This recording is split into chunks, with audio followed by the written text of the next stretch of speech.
everyone! Henlo, Henlo. I'm so sorry for the wait. How's everyone doing today? It took me a while to get things set up. I'm really sorry. How is everyone? I am, pretty tired actually. I don't think I slept alright, which is first. But I'm doing pretty good. It feels good to be back playing more PGR because I think it's been a week since my last PGR stream. It feels like it's been way longer than that though. It's just good to be back. I've already completely forgotten what I was gonna say. Oh yeah. So, time for today is to finish off chapter 12. And then maybe look at Chrome's affection story maybe and some other like interludes. I don't really know yet. I don't really know. All I know is that Lee is still winning out of the guys in Edenfest, and also what is it? I changed my picture right now just so that we can all match top 5. I wanted to make sure that we don't match, so yep. Now every one of the top 5 is all Lee, is all swimsuit Lee. That's I don't know, I had to. I just felt like I had to, you know, as a Lee simp, I had to make sure that I was matching. So yes, it's very, very cool. I am happy I'm 5th though. Feels good. It feels really good. Oops, Oli, yes. What is it? I've been working a lot off stream on characters, so you might be able to tell now that Wanshi has been ultimate, Alpha's been ultimate. I can't remember if Chrome was ultimate last stream or not. I think he might have been, maybe. But yeah, like these guys all ultimate now, so very cool. And also, I only have 2 A ranks, or contracts that are A ranks still, like out of them all, because each of them are at S rank now, except for these guys at the bottom. I don't have any of them yet, but you know.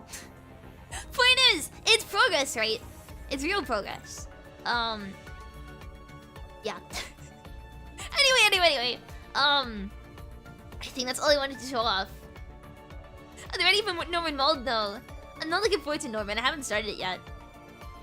I feel like I'll do better this time because Chrome and Wanshi like shred everything. It's like unfair how fun they are together. But yeah, I think I'll do better this time than last time. I've acquired some more skill than last time. Maybe I can do Norman if we finish if we finish the main story in time. If you guys want to see me more, because we're like over halfway there. At least in terms of like battle chapters. So it's also an easier mode now. But do I want to pick the easy difficulty? Is that like would that be taking the quitter way out? I feel like I need it. I need the easy difficulty. But also, would it be too easy? I mean, I've never finished Norman before. In like the 2 other times it's been around. So I don't know. Maybe I mean, can you switch difficulty once you start it, or it's easier but still tough? Oh, maybe I will pick easy mode then. I need easy mode. Hard mode is for masochists. I mean, no, I'm not gonna say anything. What is it? Do we start from chapter 23 or not chapter 23? Do we start 23 or hidden 4? Normal 23 or hidden 4? You guys decide. And our difficulty need more context built. Yeah, I think we're gonna go with easy mode for Norman. I'll start with 23, right? And this should be fine. So we go. Isn't it decided by the story? Well, this is the thing, you can do either here. You can either go hidden 4 or normal 23. So I'm gonna go normal 23 because I'm boring like that. Oh, where's the... Ah, there we go.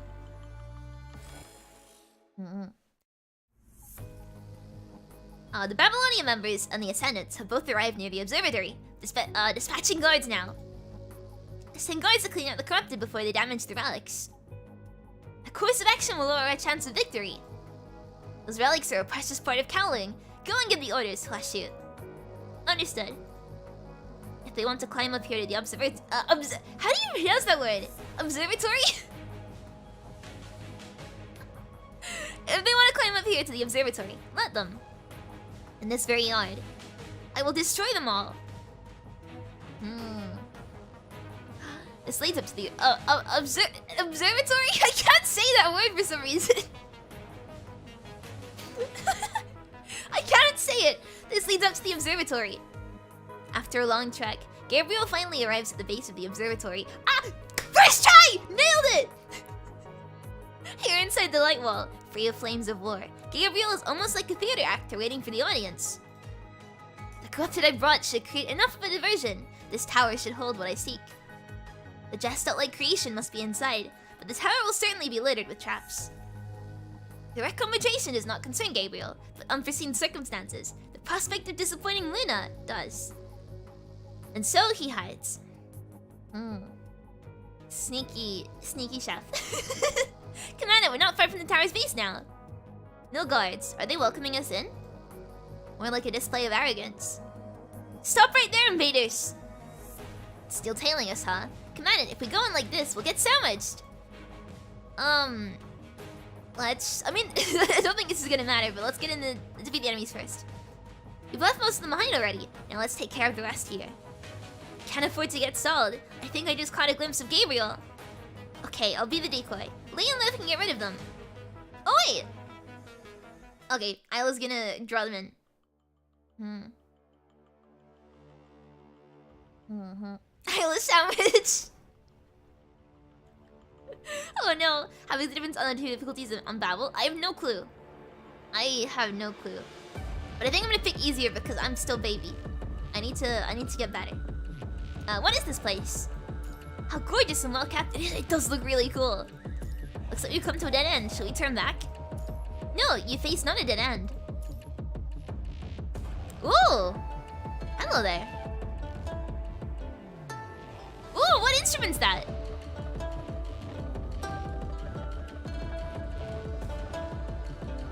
Yazi, why are you here? No, I'm not Yazi. What do you mean? Who are you then? Going back will take your precious time. So if you're after the Ascendants... Answer... I guess, is it loud for you guys? Is the game too loud for you guys? Answer my questions and you may pass. Of course, you're also welcome to break through with force. Zither, that might be it. Yeah. I'll turn it down a little bit because it does seem pretty loud. There we go. She's controlling the passage here. Alright. Are you ready? Let's begin. The first question is... Wind flows through the void, traveling to and fro in the courtyard. Is this a puzzle? Is this a puzzle? No way! No, come on. Please don't be a puzzle. The anchor is your answer, untouched, but it is by ebbs and flows. Should you desire the truth, locate the Chamber of Windrest. It said Windrest, I got it! The wind must stop somewhere. Command it, we just have to go to a place without wind. A place without wind?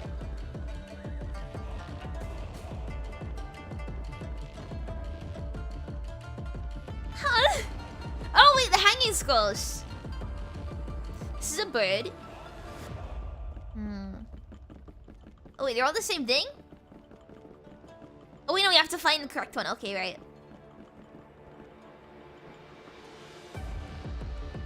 This feels like it's correct because the wind is blowing this way, right? And so, this feels like a good place where there's no wind. Right? A pity you didn't understand my message. Well look, I'm sorry you made it really vague. Oh god damn it.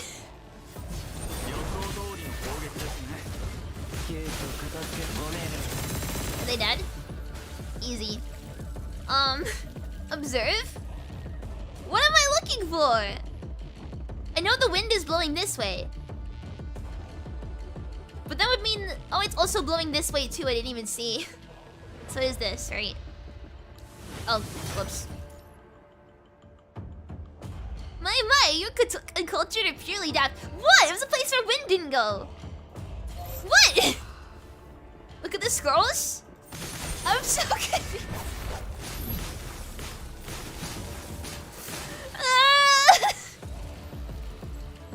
It's a shame. Though your determination does pique my interest. Very well, we shall consider this done. Here comes the second question. Oh, there's more! Check if the scrolls sway with the wind. Oh! Causes crisscrosses a field effect. That which touches this land not, therein your answer lies. You will find your answer in the Pavilion of Difference. That which exists here shall not lead you to the pavilion. Did you mention difference? There are 3 shades of different machines. Looks like we need to find the correct answer from them. One of them is different from the others. Come on, it's very obvious, don't you think? Lee, if you're so smart, do it yourself! If you're so smart, Lee, figure it out yourself. Like, this guy is, a little turret.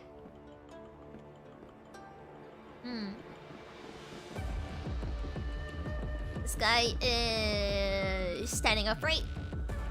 And that guy's a big circle. Whoa! Okay, right. So this guy and the other guy both have circles. They're both circles, right? And if they're both circles, this person doesn't have circles. So it must be them. It must be this, because they don't have a circle. Really? Are you still lost? Yo, truth is one and only. I thought it was the circles! One of those are from Kowloon? Really? Wait, it was like, there's a difference. One of them looks different. I was like, oh. Well, I think this guy is different, right? This guy doesn't come from Kowloon. Right? No, this guy is... Oh, but...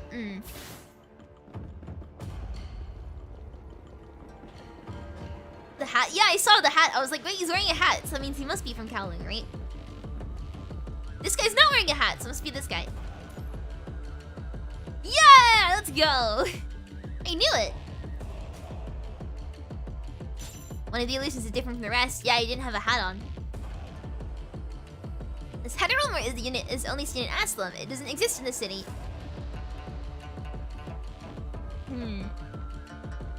Very well, not many can spot the difference. Hey! Next, you need to only defeat the answer. Oh, and despite the correct hanging... What? Oh god, hi. No thanks, I do not wish to fight you, because I don't like you.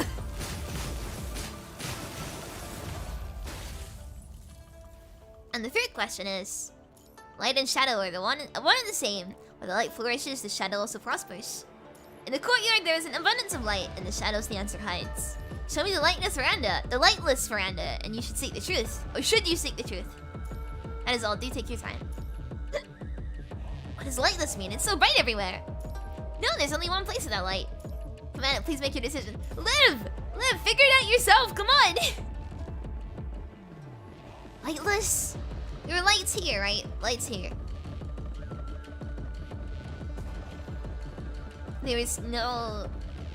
the lights aren't on this side. The lights are off. I see.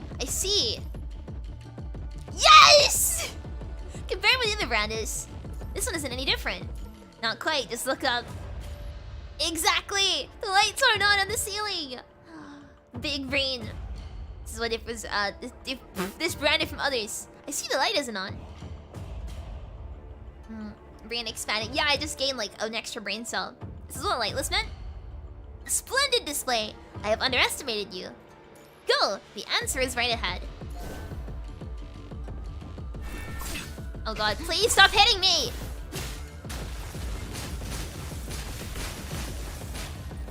There we go. See, those guys are okay to defeat when you can do it easily. You passed my first test. In front of you is the Guardian of the Courtyard. Defeat it to prove your strength. Defeat the Guardian Prime? What's he doing? Oh god, he's ground pounding alright. Come on. Oh. Ah yes, one chromalt is enough to kill him. A less than satisfactory performance, but you pass. Make your way through. Cheers at the top of the tower. There we go. One ult, yeah. Chrome is busted. He's so strong. He is so strong. This is why this is my new team. I could not be happier. Oh wait, now 12-4. Hmm. Whoa, Roland! Quite the stubborn bunch you are. Or even... obstinate. What does obstinate mean? Am I not big brain enough to understand that word? What is obstinate? Vera, bruised and battered, staggers towards Roland. For every step she takes forward, he takes one step back. Stubborn, okay. Babylonia seems to achieve its goal of intercepting the Ascendants, but this feeling of being lured into a trap is giving Vera physical discomfort. This doesn't reflect the project. Wow, I cannot read today. This doesn't reflect the projections from the data. Roland, what did you do? Data? The little videos and photos the Grey Raven took? Bold of you to think good Roland would be so predictable. Well, guess you aren't. Cerberus, I wonder how the Grey Raven would react when they see dead puppies. Don't worry, I'll send your corpses over with the nice and shiny kind of packaging. Roland! Roland draws his chain blade. The blade unravels in the air to become a long, sharp whip. Come dog me it!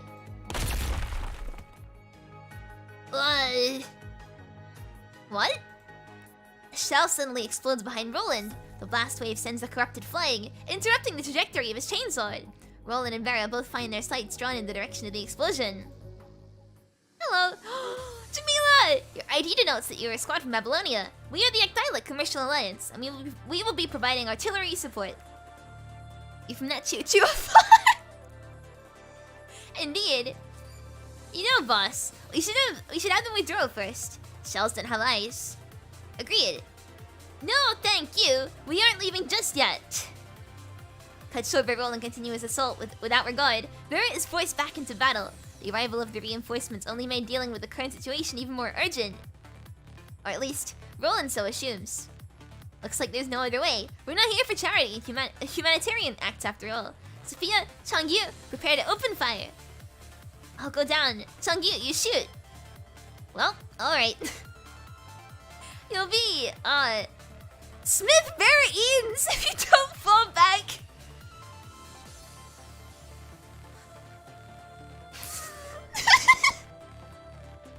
I'm sorry, but like, she's getting beat up. And you have time to make a pun. That's brilliant.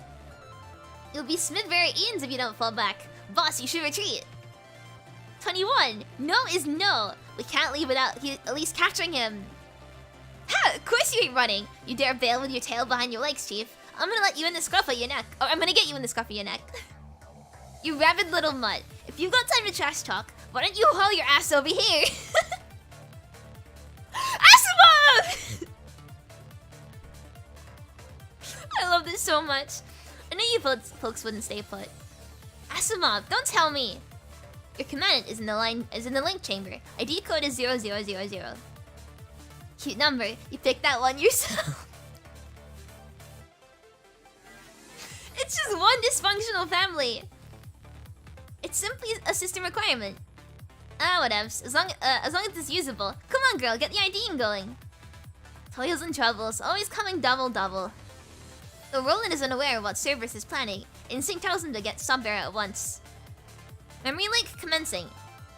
What's this?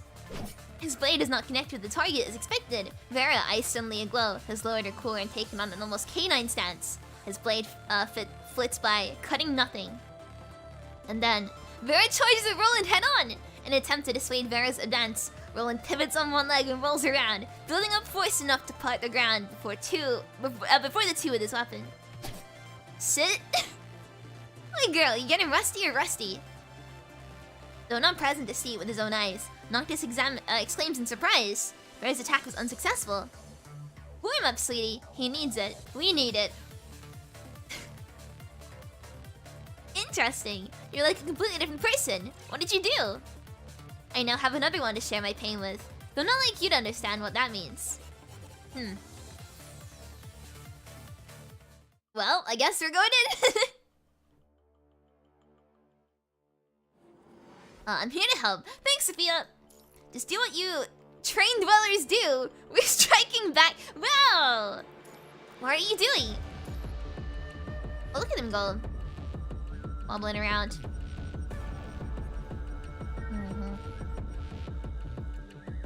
Oh. Now, open fire! Big brain. Don't know what you're all trying at, but hey, goody, a triple! Oh no, Changyu's a gamer. Ha, good boy, aren't you? Let's get the roly polygon. Oh.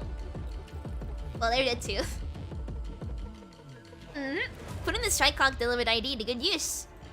Now we can stop these corrupted from advancing.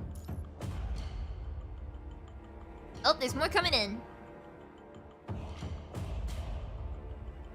they gonna get splatted? Door's gonna close on them or something? No. It's just like they're slowly approaching. Oh. Just a few cannon fodders. Don't be too full of yourselves, Babylonians. Let's see who's full of themselves, Ascendant. I'll take care of the enemies at the rear. Alright, defeat the remaining enemies. Oh, you're approaching me!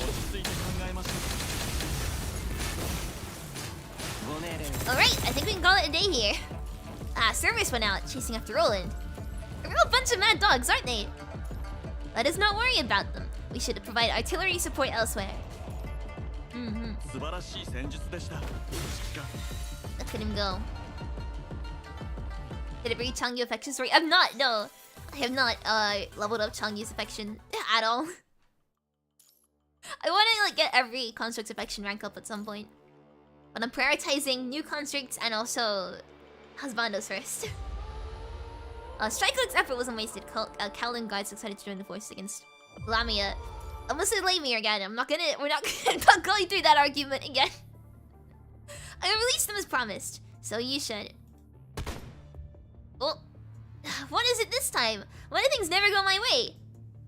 Lamia has Kamui and Chrome surrounded by the corrupted, but her next command is interrupted by a ranged attack. Standing at the corner of the street is a familiar-looking Fecta. Before Chrome could identify the figure, Kamui has already realized that it was the Fecta they saved in the industrial zone. You are... Context of Babylonia! Pick up your weapons, quick! The Fecta fires at Lamia as he speaks, without much in the way of defense. Lamia is forced to let go of the hostage to dodge their attacks. No! Kamui quickly retrieves his surrendered greatsword through a swift kick. In one flowing motion, he cuts a corrupted in half and catches the construct released by Lamia. Construct secured here too! Some distance away, the second Vector has secured the other group of hostages. A stealth effort while Lamia was distracted. Whoa! You lot! Knowing full well they cannot last long in this highly viral environment, the two rescue agents retreat behind the defense line immediately. The two's actions are met with bewilderment from the other Kowloon guards. Why bother saving the Babylonians? Lady Chu didn't order us to. Because they saved us before. We aren't disobeying orders, we're repaying kindness. Thus replies the Fecta. Aww. Our belief is to save everything that has value, though Babylonia might walk a different path. Are not their brave warriors fighting on the streets valuable?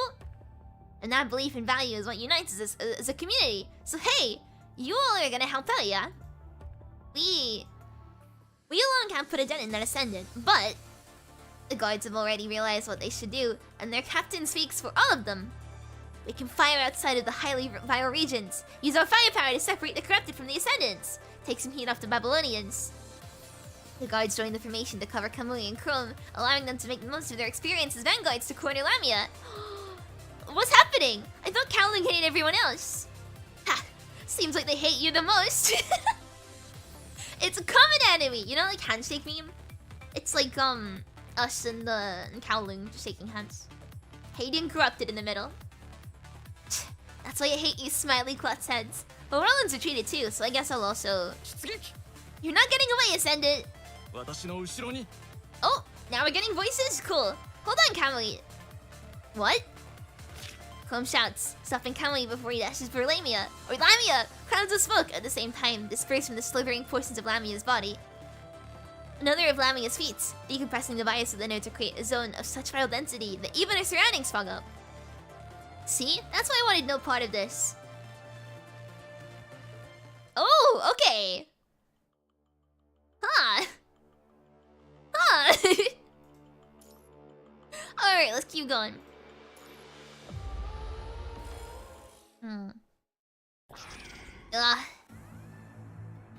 Keep the reinforcements coming! Don't let the corrupted breach our defenses! Roger! The withdrawal of the Ascendants does not signal the end of the war.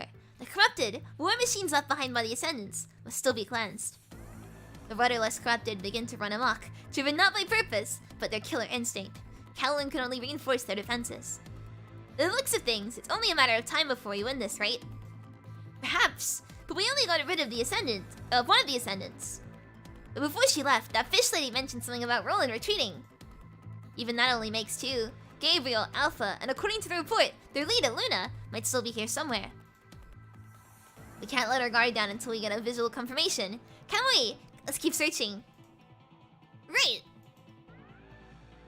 Comm's ringing. You must be Strikehawk. I'm Bridget, the support voice. I forgot about her, yes! Well, I completely forgot, but I'm happy to see you again. I've read about you before. Do you require our help? Not me, it's Lucia, member of the Grey Raven, that's asking for help. Grey Raven? What happened to them?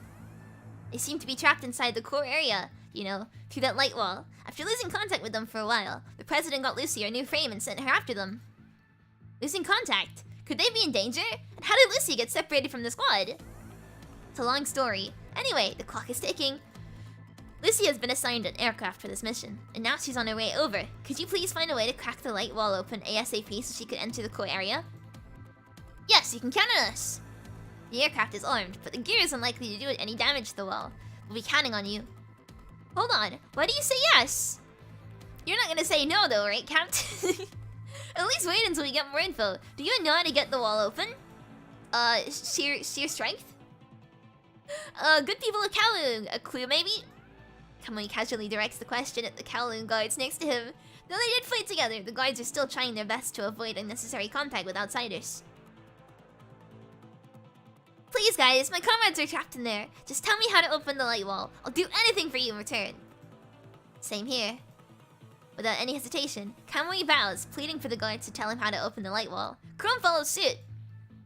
Since there have been no new instructions from Lady Chu, I guess I might as well talk to myself. Not my fault if someone eavesdrops. Ah, these guys have big brain. But not so much as a glance at the two. The guard captain begins talking, pointing at the explosives originally prepared for battle. Lady Chu is the only person who can open the light wall, but apparently you can also use powerful explosives to create temporary cracks in the wall. With so many corrupted running around, there's no telling if they might cause something to blow up. Thanks! You got all that, Capt? Looks like we'll have to play as a pair of corrupted then. Aww. I like how they're helping each other now. Like, not directly because, you know, it goes against orders, but like, you know, indirectly helping each other. It's nice. Friends! Let's move the explosives there and detonate it. Come on, I'll cover you. Alright, okay. Or you could just cut the dialogue off. Wait, they're corrupted coming. Hey, it's Kamui, Chrome, and Wanshi. We got Strikehawk, except for Kamu. We need Kamu in here. Oh, corrupted cleared. Let's get started, Kamui. Roger that, Capt.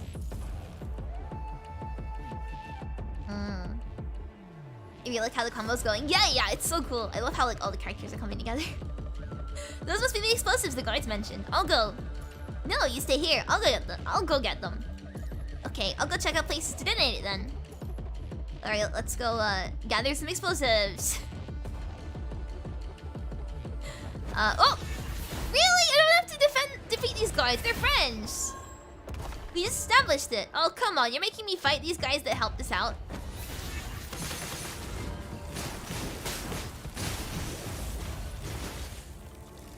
I feel bad. They were nice to me. Alright, let's gather everything. These guys I'm fine with attacking. The little mechanoids.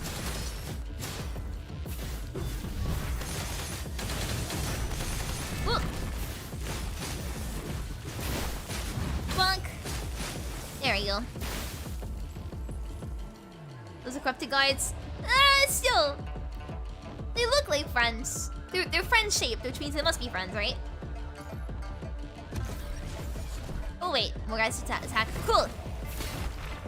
I almost thought I missed the dodge then. I would have been really mad. Also, Chrome's passive is just stupid. I love it so much. I really just can't get enough of playing Chrome.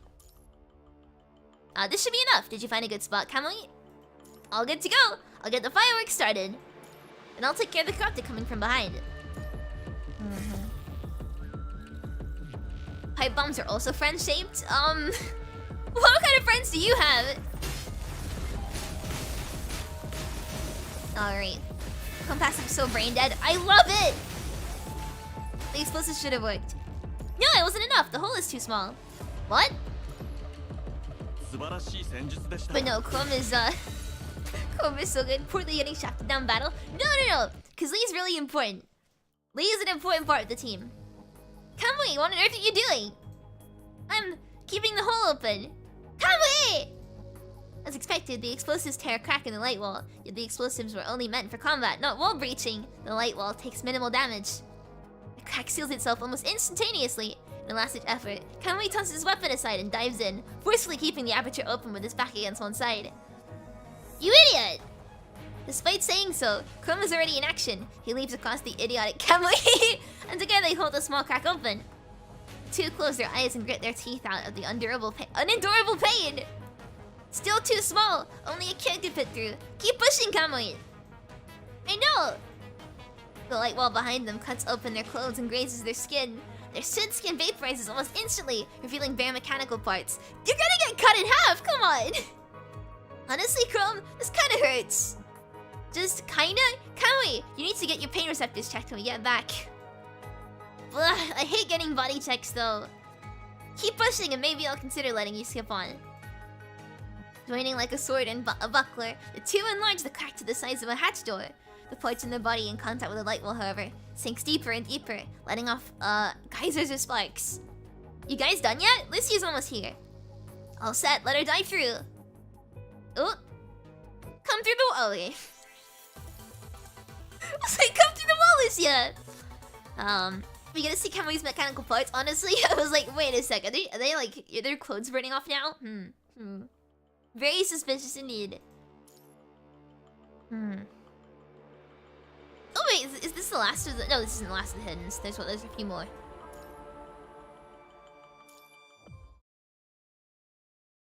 Mr. Watanabe! The number of corrupted coming from the Outer Rim are decreasing, but...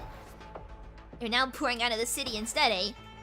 After the Forsaken got off the vehicle, they made a temporary encampment on a nearby route to intercept the enemy. Though there are only 40 or so in numbers, to these veterans, it's more than enough. Corrupted remains are scattered all over the ground. Watanabe tells his men to salvage the still usable supplies, and he appears at Kowloon Corp in the distance. What made Kowloon built such a metropolis?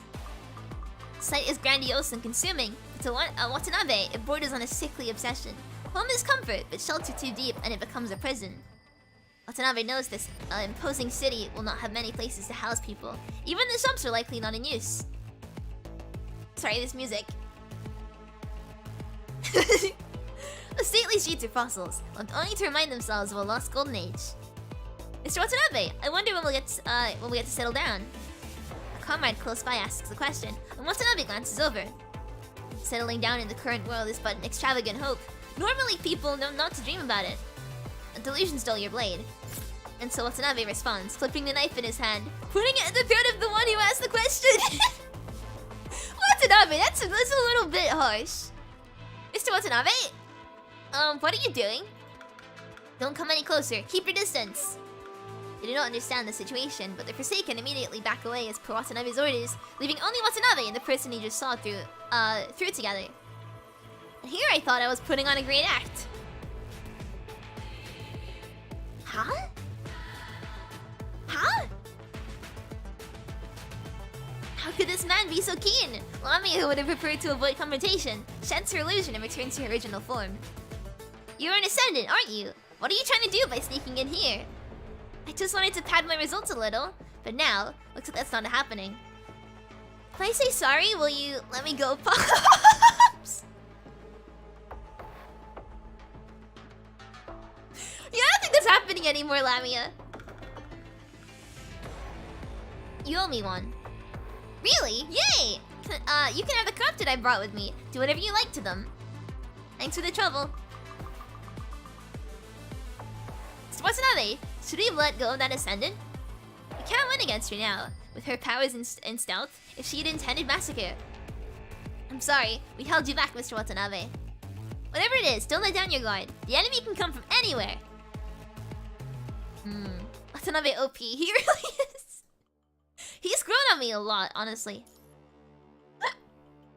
Oh, Lucia! Whoa! Just a few floors away from reaching the top. Gotta say, the inside of this tower looks just like that of the Niter. You got it backward, Babylonian. Walking down the stairs is the familiar feminine figure of Chu, yet vastly different from her impostor on the ship. Footsteps ring in majesty as she approaches. And this place has a name, the Observatory, not just any tower. This place is called the Observatory? Indeed, its height is to observe the stars. If you want to see the stars, want to do it in space, you got a clear view. But it's not the same, Myla. You should know this is like, you should know that it's not the same. There's no better description of the folly of human conceits than what you describe. We're not here to chit-chat, you know the situation, yeah? Things are not looking good. Some ascendants found their way in here. We have to protect Ushio and keep it from falling into their hands. You still have Ushio with you, right? Of course I do, and it's none of your concern. So we're good for now, at least. Phew. Liv, you've been like this since we got here. Are you not feeling well? Ayla is relieved to hear Chu's reply. Meanwhile, Liv's face turns grim as she fiddles with the device in her hands, as if beset by self-doubt. What's wrong? What's wrong, Liv? That Chu, the leader of Kowloon, is an ascendant. Huh? I mean, I kind of know that she's like a transcendent, but I didn't realize she was an ascendant. What? This city's being ruled by an ascendant. How's that even possible? It might be hard to believe, but it's true. I've run several scans to reconfirm. What the hell? If she's an ascendant, why would she start this war? To lure us here?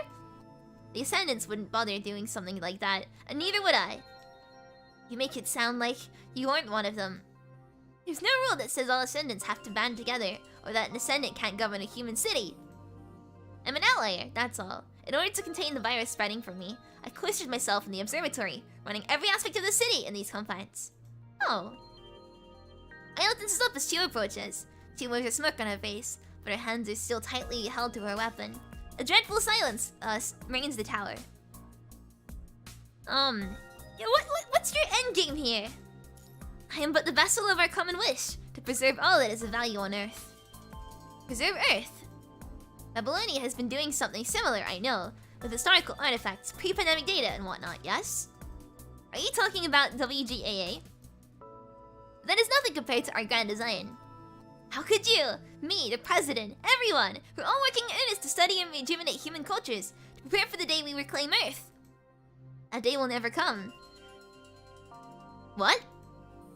All your talk about reclaiming Earth, reconnecting the world is nothing but a joke. History ended the moment the virus broke out. The virus will be another episode in our history. Another episode in human history, so you honestly think there's still a future for Earth? Foolish thought, though your ideals may be, your words speak to something special. Tell me your name, Commandant Babylonia. Ebby! I'm Ebby! Ushio Ebby! Your name will be inscribed in a special place. Consider it a parting gift. Parting gift? Life will fade, machines will break down, the world will perish. This is why things that have value must be preserved. Kowloon will be the final epithet of Earth. When all lights go out, when all goes dark, this place will still burn. Like fire, we will stay a beacon for visitors in the eons to come. They will know that we, humanity, lived. Like fossils, we will leave behind a legacy. This is Kowloon. This is Tabula Akasha. Tabula Akasha. Resistance is futile, accept death with grace. That's the way we, the once ruler of Earth, should bow out. And throughout this war, I finally realized that to complete the Tabula Akasha, the world must first be ended.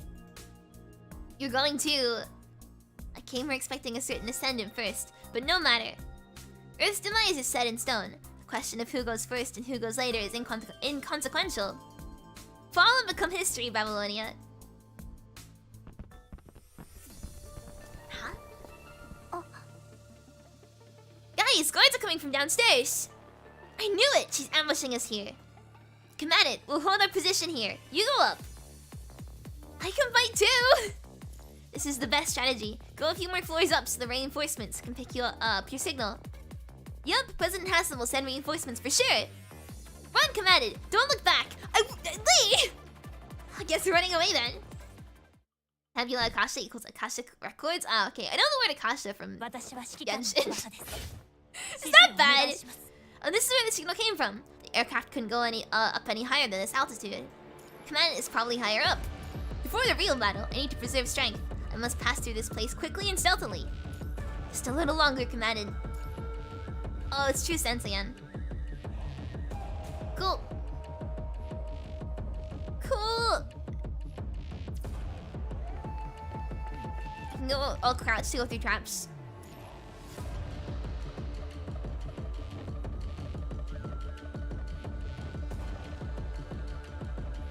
I wanna kill this guy.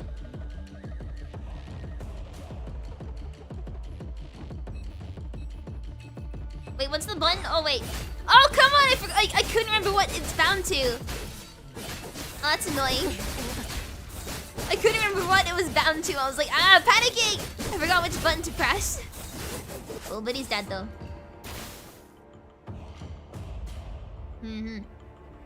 Akasha was where all the knowledge is saved. Yeah! I'm learning from Genshin is the real thing. Oh, wait, what did she say? Something bad?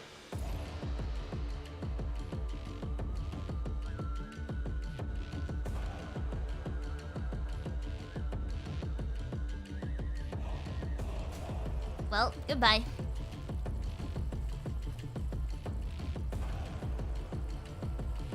Where am I going again?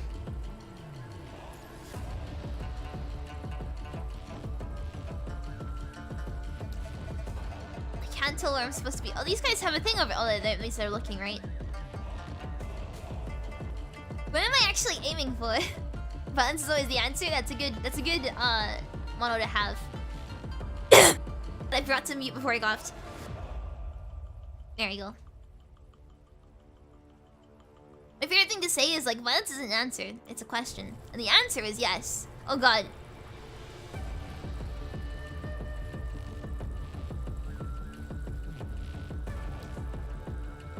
This is glowing, so I think I'm supposed to head this way, right?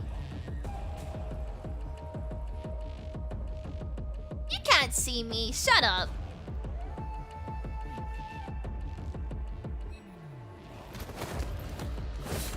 Oh, god damn it. You didn't see me. Oh, wait, he actually did. He actually didn't see me. No! Come on! God damn it! I hate stealth.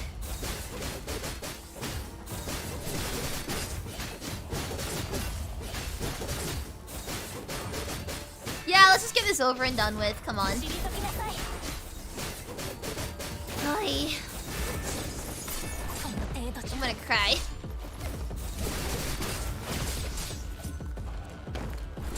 Let me dodge, please!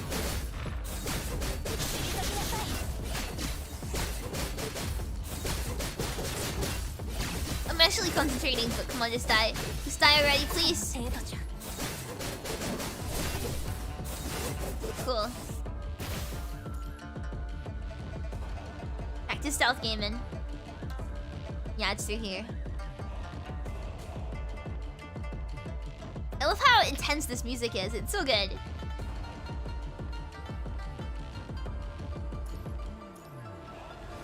Quiet as ID. You're kidding me!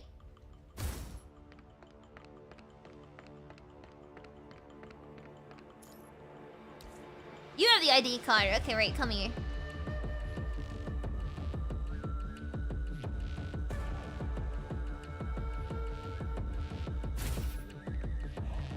I'm gonna make some noise. Or not.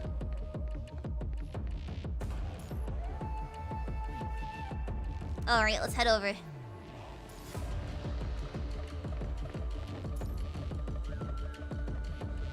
Oops! Oh, god damn it, not this again. You didn't see me, you can't see me.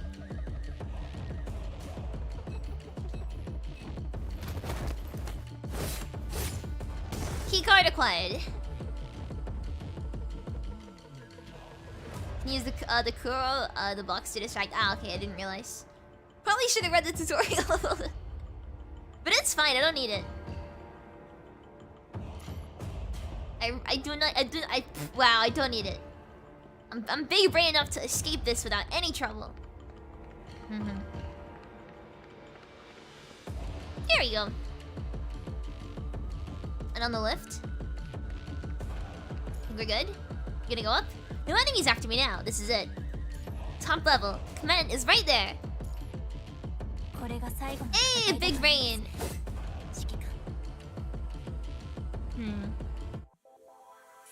Reading is for literate people. Exactly, and I'm illiterate.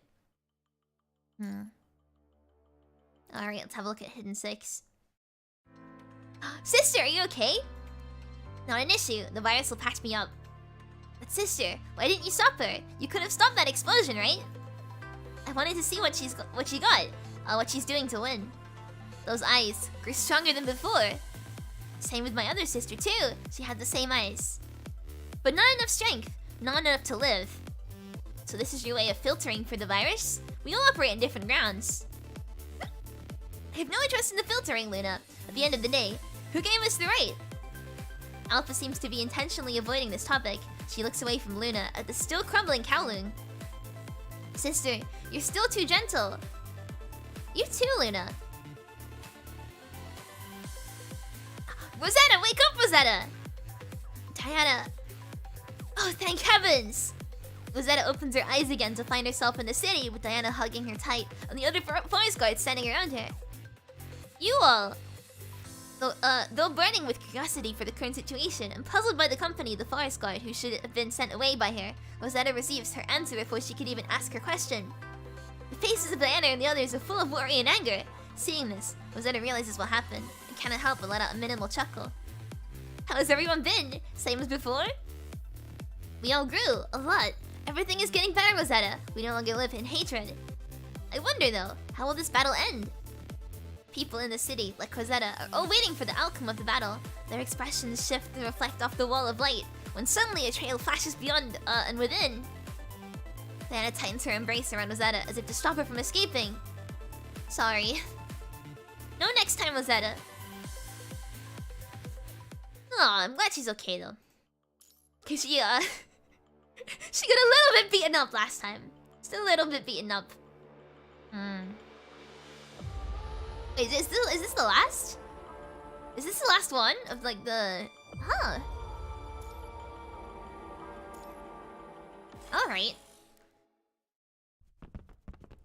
You run upstairs like Lee told you to, carrying the signal transmitter Isla gave you. Finally, you reach the top of the observatory. What greets you is a heavenly dome dotted with stars. At your feet is a grass field, and around you are purplish red flowers. The current war seems to have left this place untouched. And then, you find yourself flying, caught completely unaware you were sent crashing into a railing. Do a safety roll! Your escape ends here, Commandant of Grey Raven. My team members! Still resisting, but not for long. Chu falls silent and marches toward you. The light glimmering off her blade almost blinds you, and the pain from the previous blow renders you temporarily incapacitated. Chu lifts her blade. Oh no! This is it. Become history, Commandant of Babylonia! No, you won't! Huh? Someone descends from the air and interrupts Chu. Lucia? She drives Chu backward with one cut, followed by others relentlessly. Each swing sends forth cold particles, coating the nearby plants with rime. Thank you so much, Midnight, for the super chat. Tissue fun, thank you. I really appreciate it. Thank you. Oh no, thank you so much. How? Black red, your rescuer is most familiar, yet also a most strange figure. She perks up upon noticing your unease. Lucia! Are you okay, Commandant? I'm fine. Nothing makes me happier hearing that, Commandant. Can you stand, Commandant? I'm a bit tied up right now. She slightly regains her posture and goes on the offense. Lucia too braces for it with her dual blades. Despite their apparent resemblance, Lucia's combat style makes it clear this is a frame different from Lotus. Lucia punctuates her attack with airborne moves. Chu is overpowered until she finally manages to gain distance by pushing Lucia out of range with a sweep of her blade. Oh, I haven't introduced you to my new frame yet. I came up with a name for it on my way over. Plume. Do you like it? Lucia speaks about her new frame as she adjusts her posture. The introduction, however, is tinged with a strange hint of sadness on her face. She sheaths her ice-born blade behind, and draws her two-handed blade for an upward slash at Chu. Ushio, what on earth is this construct? Construct ID is BPLO1. Consciousness name Lucia. That's not what I need from you. To adapt to her frame, she's still currently initializing her mind. What? The weapons meet, equal in strength. With the help of the boosters on her back, Lucia gains an upper hand in this contest of strength, breaking Chu's glaive! Chu is forced to go on the defensive to dodge Lucia's attacks. She conjures a new weapon out of the virus with her other hand and throws it at you. Almost instantaneously, Lucia tosses her blade to deflect the projectile, protecting you once more. Don't even think about it. She's so strong! What's this about you initializing your mind? A factory reset, essentially. Do you still remember the first time we met, Commandant? I was like a puppet back then. I know what you're trying to ask, Commandant. It's the only way for me to use this frame. Oh no! Wait! You maniac! You're killing yourself just to use this frame? I'm not killing myself. I'm becoming a new me. That's merely a game of words. Does this world hold something of such value that you would even give your soul for it? Of course it does. You wouldn't understand. Look, I give you death not out of caprice. Ever since the outbreak, we, Kowloon, foresaw the fate of Earth. We toiled for the Tabula Akasha, our only true purpose. If you have something you wish to protect, then you would know that beauty only lives in the past. You're just afraid of facing the future. Two resume fighting. Their blades clash, slide off, lacerate each other. No longer is there a need for dodging attacks, only receiving the opponent in full. Earth's fate is decided. I will destroy you both, and I will put history to rest. How would you do that? Gestalt, the thing that spawned this era and has kept it alive to this day, with an AI system of similar make, I can take over the entire Babylonia. And it shall fall. With the planetary mass of Babylonia, Earth will enter into an ice age when it plummets to the surface. Then, no longer will there be a place for us in the entire universe. Ushio will destroy what is left of humanity. Kowloon will be all that is left. And Earth will become a tablet of all that was human, the Tabula Akasha. Chu is insane! Gestalt is not a tool to destroy the world. The wielder makes the tool, not the tool the wielder. Let's stop her together, Commandant. Lucia raises her blade. The motion reminds you of the first time you met her. Fearless as always, yet now embellished with a hint of warmth. And yet... Oh no. Okay, right. Oh!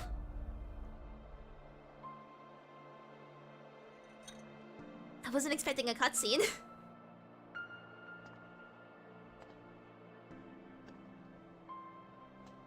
No, Lucia! Oh.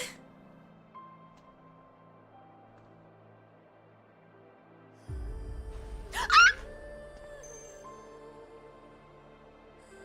大丈夫です。私は消えません。みんなが覚えている。あなたも。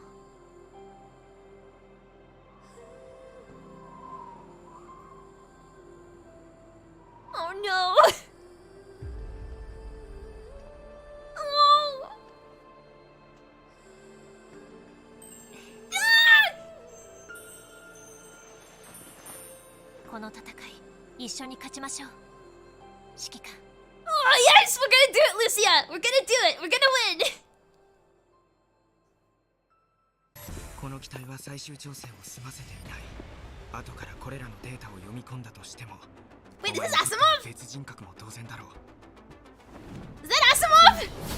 この戦いの Sorry! Wait, was that Asimov?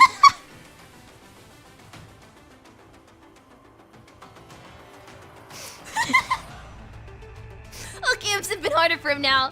Asimov is really under-simped, okay. This voice! What's the core passive again? Any 3 ping enhanced signature, cool. Asimov voice! Ah! I'm gonna go feral! I don't care about the boss fight. I heard Asimov's voice, that's all I care about. Stop attacking me! God damn it! Okay, right, I need to get good. Stop it! It's gonna take a while to get used to these attacks. Right.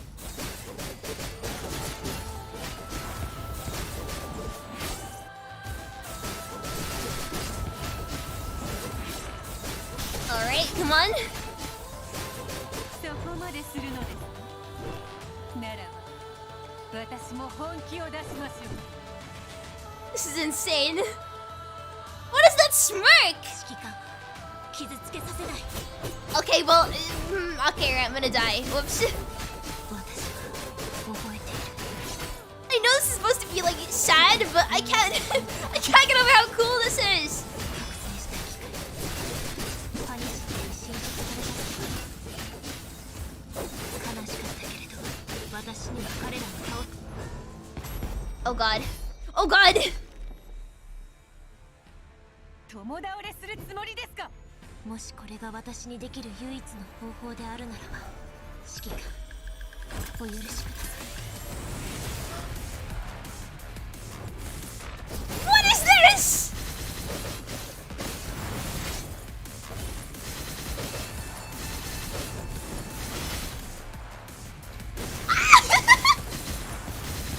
I'm gonna lose my mind. This is insane. I'm like dodging preemptively because I'm so worried.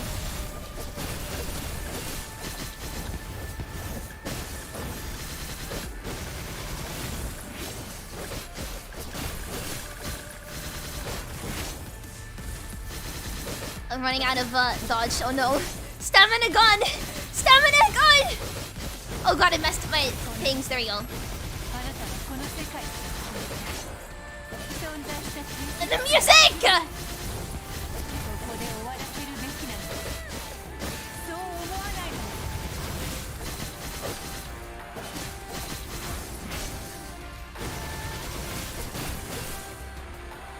私は消えない何があってもずっと私はずっと指揮官のそばにいます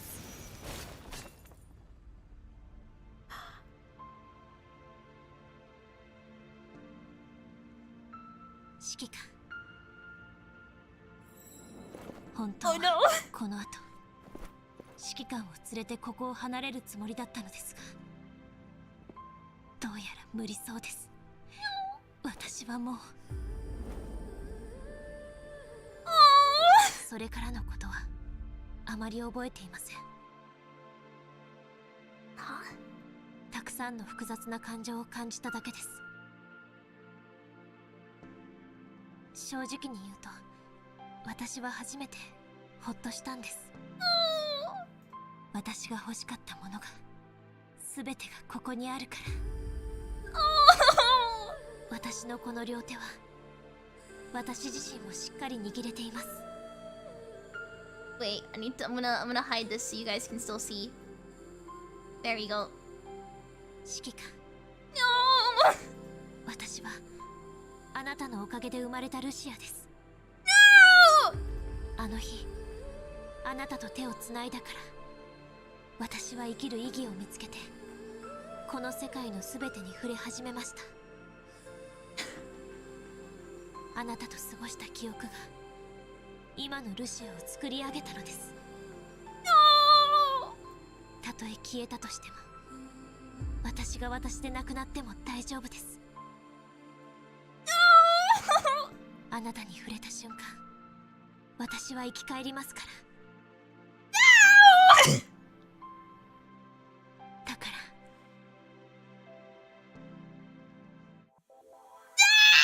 No!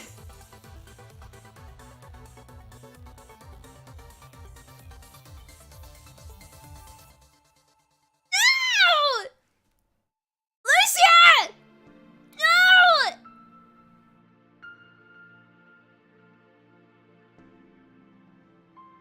No!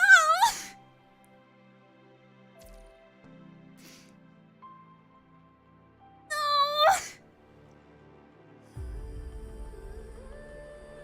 This is not Kimochi Yokata! It is not Kimochi Yokata, no! It's Kimochi Yokata aunt! Ah! There's still more to go, we're not at the end yet, but man, that hit me. I was too distracted by Asimov's voice. I was like, oh god, he's got a cool voice. I was not expecting that to hit me this hard. Ah! Summer's not over yet? Oh no. OST bugged? It's fine, don't worry about it. is now just loads of music overlapping. It's great. The more music, the more sad it is, right? I'm gonna go back to my normal place now in the corner where I belong. There we go. It felt weird being in the other corner. Oh, it didn't actually look too bad, did it? I kind of like being over here. Anyway. Let's get back to my little corner where I usually sit. And let's continue. Because we still got some more stuff to go. That was an insane fight, though. Seriously, so good. Oh, the music's still... Right, I'm gonna... I don't mean to skip this. I'm gonna come back. I need to skip this so I can fix the bug. I'm gonna come back to it. I just need to skip. For the sake of my ears. I never skip the story. I really don't want to. Right, we're gonna leave. Oh, okay, right. This is a bit of a spoiler, isn't it? Goodbye. Can I leave? Can I leave? Let me leave! Let me leave! What? Let me go! Thank you! Game wouldn't even let me leave. Right, are we free of the music? Are we free? I think we're free now. Great, cool. Lucia falls. Lee, Liv, and Isla arrive on top of the tower.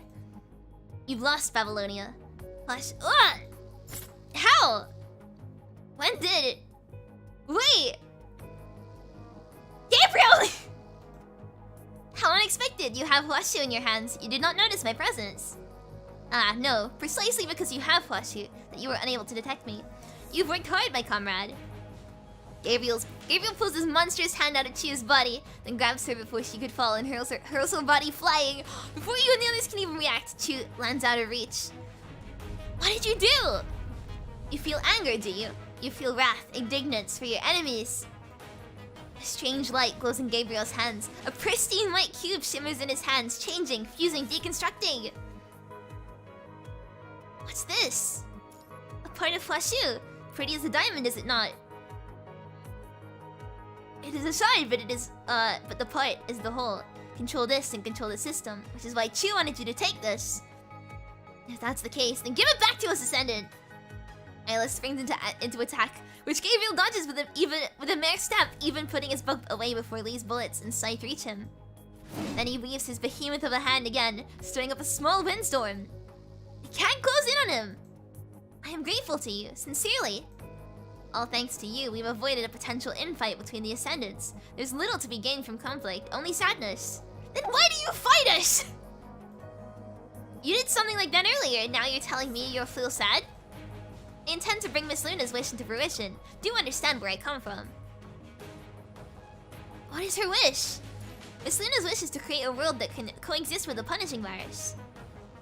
A world that can coexist with the punishing virus? How? Is that about what Roland's been doing?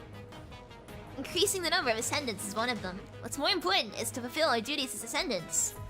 Duties? We filter out individuals suitable for survival in the next world and invite them to join our ranks. Playing gods now, you people. Such a thing is... No, we are but angels. Miss Luna is the one to take the divine throne.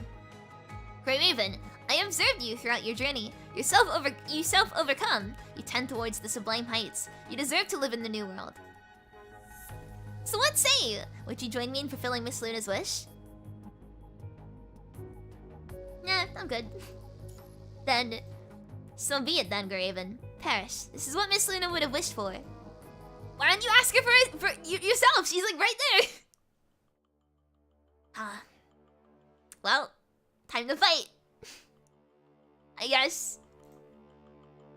We have to fight an Ascendant with Luna. Oh, with Lucia falling right behind us. My brain is gone. Also, my cursor's gone weird as well. What? What's with that? Wait. I want to see if I can fix my cursor. No, it's gone. Command it, I have a plan, but I'll need some time. Then we'll hold off Gabriel for a while. Command it, we're counting on you.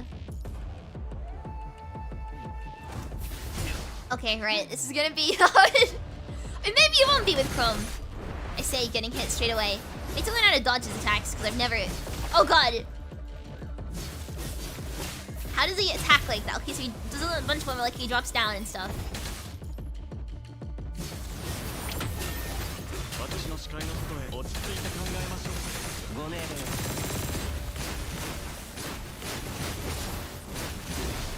Hey, you're frozen. Cool.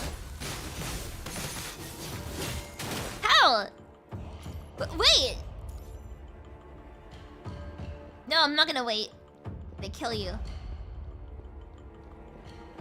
Is he like just trying to lure us in? Naive. Yep. Oh god. Okay, great. We're now fighting the endoskeleton Gabriel. Cool. Oh god. I need to try and get some blue orbs for Wanshi. Blue orbs would be much appreciated, game.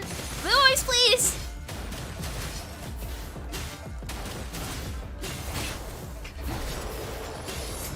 Alright, come on. I think I just missed again. Oh no, I did hit him. Cool.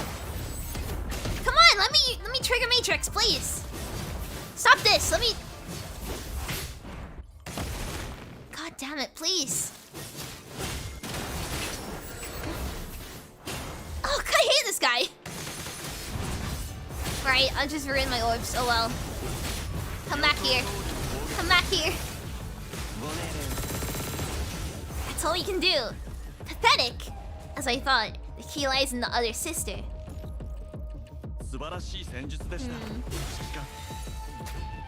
Could make this boss easy? Oh yeah, absolutely.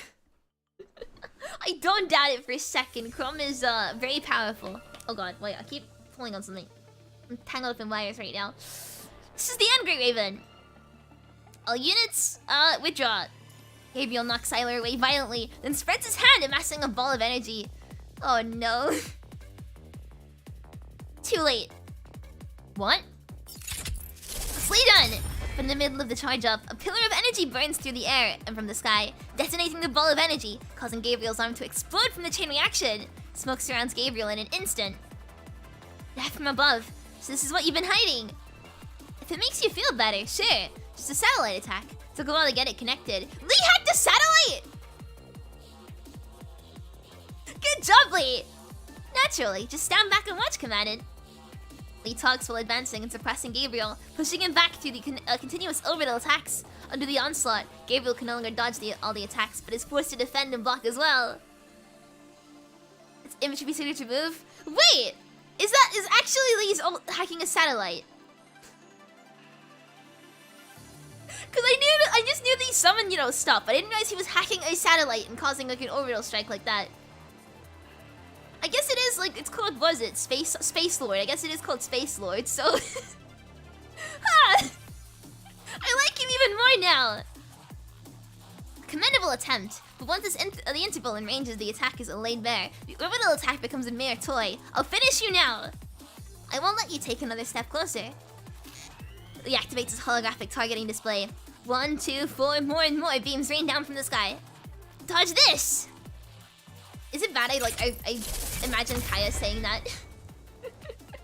The beams multiply in numbers, falling in sheets, cutting off Gabriel's escape. To increase your coverage, you have lowered its output. Foolish Raven, Gunsman. Wasn't targeting you in the first place, Gabriel. You! Did he like cut a hole in the floor or something? The scattered beams of light drizzle like rain onto the chamber. The flower petals around it come toward and soar from the impact of the energy. Dust clouds billow, obscuring everyone's vision. I had thought Roland's pride led to his downfall, but it appears I was gravely mistaken. Kraven, this key must be given to Miss Luna intact. A battle to the death will have to wait for another day. Amidst the light, Gabriel bids his farewell.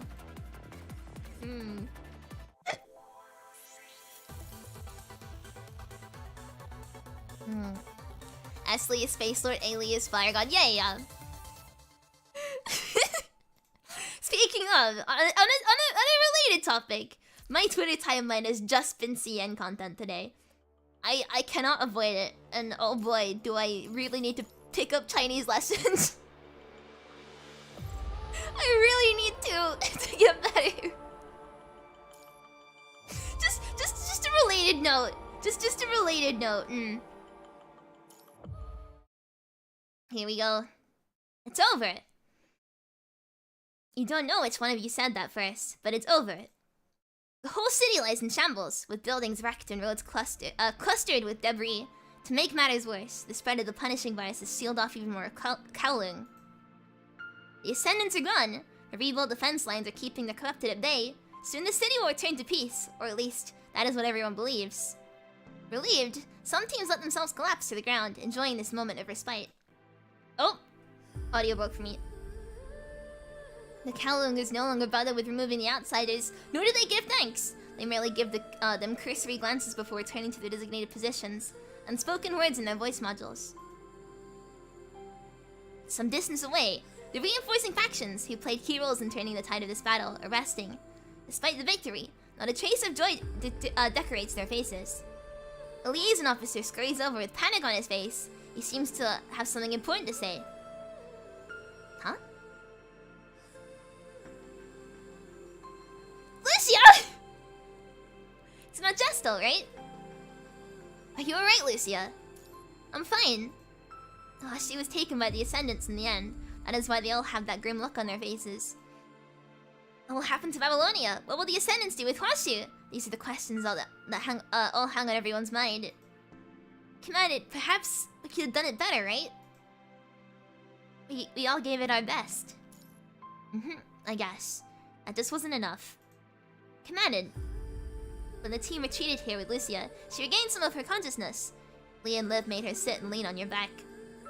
Unable to move, she gazes ahead with wistful eyes. At least, I'm okay with the result. What more? The battle's over, and I get to lean on your back like this. Oh, Lucia! But still, I'm afraid. I'm afraid I don't know how long it'll be before I'm myself again. Commandant, can I call you by your name? Sure, but why? Ushio Ebi. Ushio Ebi. Ushio Ebi. Ushio Ebi. Lucia chants your name, toying with the pitch, the tone, the speed, as if finding a new piece of treasure. You must find this weird, but it's a spell that makes me not afraid. No, you can't just say that! No! After that, Lucia leans closer as if she's about to hand herself over to you. She pours her heart out. Commandant, what do you think the next Lucia is going to be like? Will she be as stubborn as she is now, or be as shy as God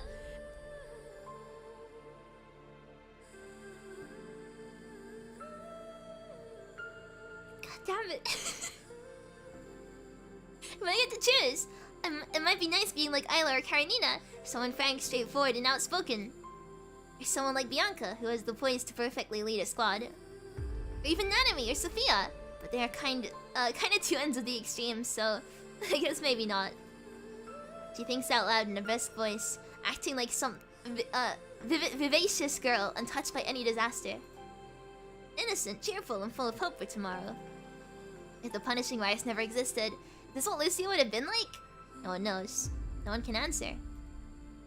Because there's no what-ifs in life. Reality is set in stone. But I know everything's going to be fine, because you're here. And this time, I finally have memories, truly mine within my mind. By the time I get to know the next me and prove her worth, you will see a better Lucia. Well, that...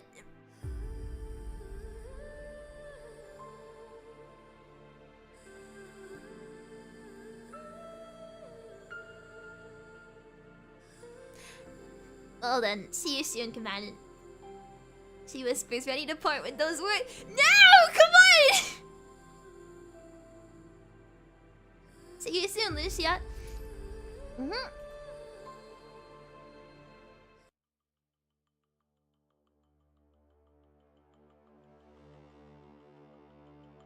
Pure pain. just pure pain.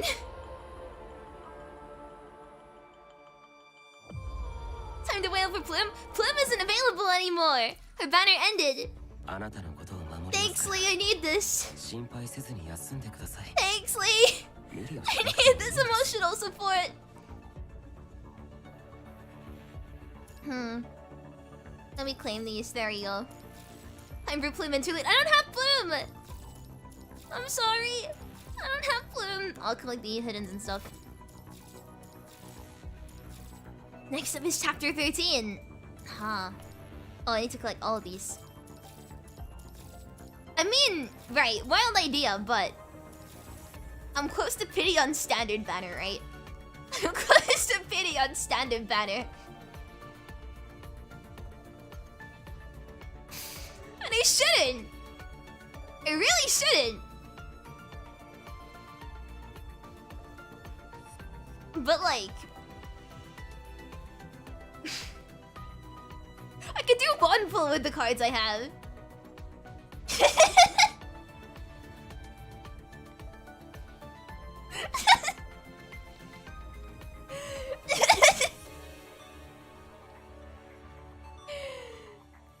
I'll do, no, I can do one pull, but I won't.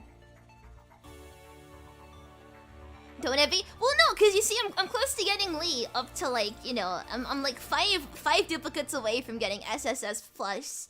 So Lucy wouldn't want me to suffer like that. Yeah, but it'd be funny, wouldn't it? It would be funny. It's just I'm just 2 temples away, right? I'm just 2 temples away. It's not that much, right? I shouldn't. I really shouldn't. The intros we can do.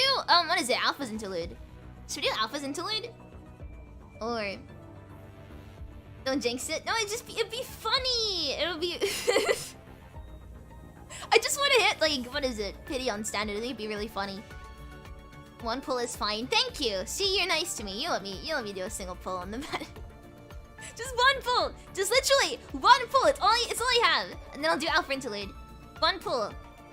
One pull. One pull. I literally got Lee, or like the last one I got. So it's not gonna be a 5-star. No. What do you mean no? You guys are mean. One pull. One pull. Let's just do one pull. One pull on standard with black cards isn't gonna like, you know, help, right? It's not bad, right? It's not bad. It's not bad or anything. Come on, give me something good. No, you didn't see that. It's not an addiction. It's not a gacha addiction. Don't worry about it. How is Changyu almost SS?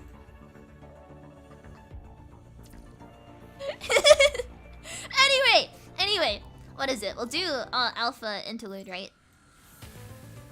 Where is it? Alpha? Alpha? Am I going insane?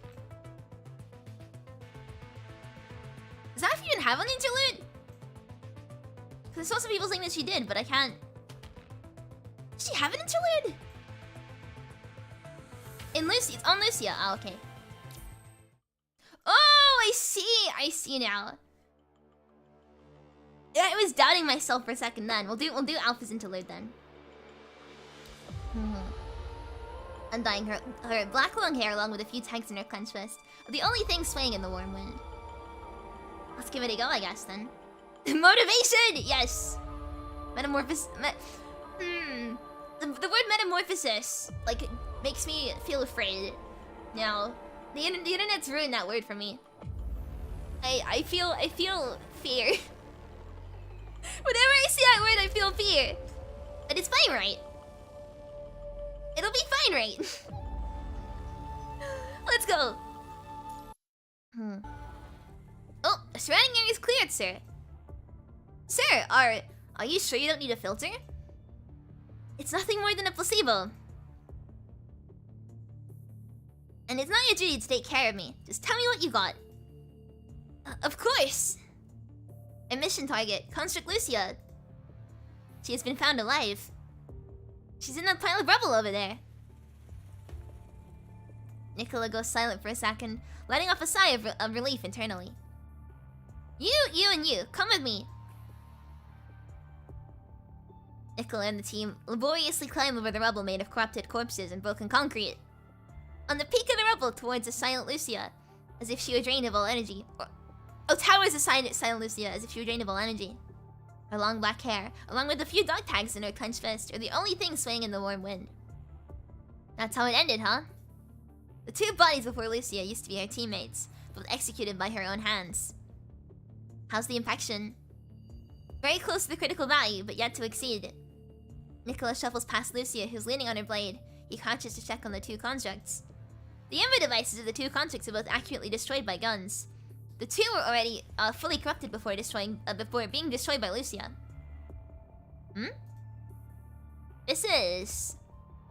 Nearby, Nicola finds half of a pistol-wielding artificial limb. The transection is cleanly cut. I see. That's a part of... How's the low Earth orbit search going? We found the drop pod for emergency liftoff drifting around uncontrollably. Retrieval has already commenced. Good. Things that happen here are about to happen, or they're about to happen will stay a top secret of humanity, understand? Roger. Now tell the purifying force to ignore this area. Suspicious. That's why I need her to stay loyal to humanity. I really don't know. Nicola just doesn't feel very trustworthy. A few minutes later, a massive fireball with a long and fiery tail falls near Nicola from the sky. It slows. The large grid-like main cabin with the Star of Life medical logo on its side could be seen from the ground. The rubble crumbles from the thrust produced by the engine. Eventually, it lands steadily in the middle of an open area. Asimov! Dropping a utility terrain field hospital for one single construct. It's necessary. It's an emergency in a special case. Well, the Science Council and Star of Life are in the same boat as yours now. You need not worry about the legality. I'll explain to the Council. Something to do with your relationship with President Hassan? No, I'm just good at dealing with troublesome stuff like this. Anyway, let's play our parts. When it comes to the future of humanity, there's nothing to hesitate. Get ready for the remote surgery. Note this first. We're only able to simulate human consciousnesses with mind technology. You do know that directly operating on consciousnesses is exponentially more complicated than general surgery, yes? Naturally. Otherwise it wouldn't be you, the only person with the skill in Babylonia, to lead this operation. Consciousness analysis complete. We will make a proposal regarding how the memory should be processed. There you go, the paragon of Babylonia's new generation. I'm just trying to be done with this as soon as possible. Then let me tell you the truth.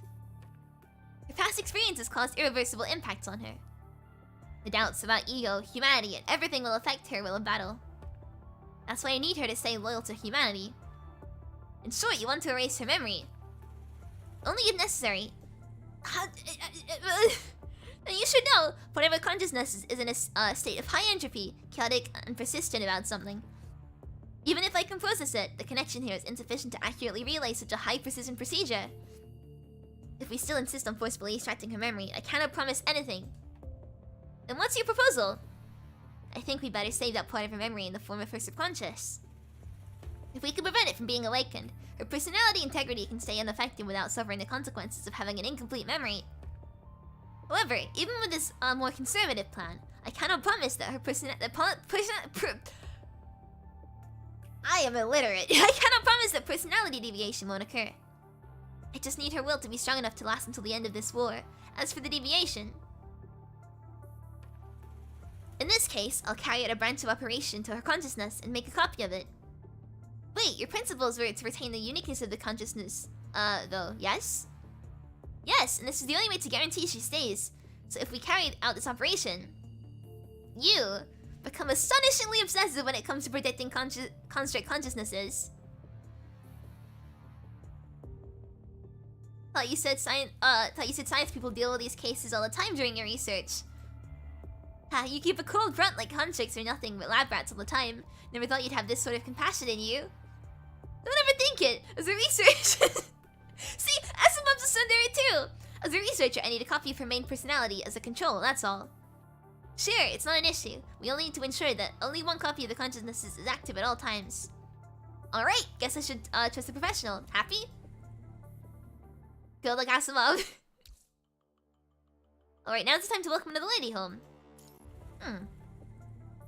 Nicholas stands before Lucia's surgery pod in the dim cabin of the transport craft. He taps the glass slightly with his fingers, watching the peaceful-looking Lucia inside the pod. The pilot of the transport craft marches inside the cabin and salutes Nicholas at his back. Sir, report! Lucia and the surgery pod have been located. We can take off at any time. Are you... I'm good. Take off when preparations are done. With that, Nicholas steals one last glance at the monitor installed near the top of the cabin. Hurry up! Roger! The pilot turns and runs towards the cockpit. The hatch door slides down slowly after Nicholas steps out of the cabin. After the hatch door completely closes, the transport craft begins to rise. The landing gear retracts and the bluish flame ignites from the bottom of the craft. It rises high until it vanishes from Nicola's sight. A soldier donning a hazmat suit rushes toward Nicola. Report, sir! Corrupted signals detected in area 049 at 3 o'clock. Position, sir. Please return to the front line. I'll be there. Within the transport craft, the fingers of the two pilots dance on the pale blue screen. Eventually, the system announces they've entered autopilot, and one of the pilots crumbles in his seat. Phew! Been running around area 049 back and forth lately. Good to finally get a trip back to Babylonia, baby! I'm with you! Gonna down a few shots of the old FTL while when I get back. Warning! High energy from the ground approaching! Warning! High energy from the ground approaching! The sudden warnings pull the two back to reality. The one leaning on the helmsman seats strains himself and begins tapping furiously on the screen.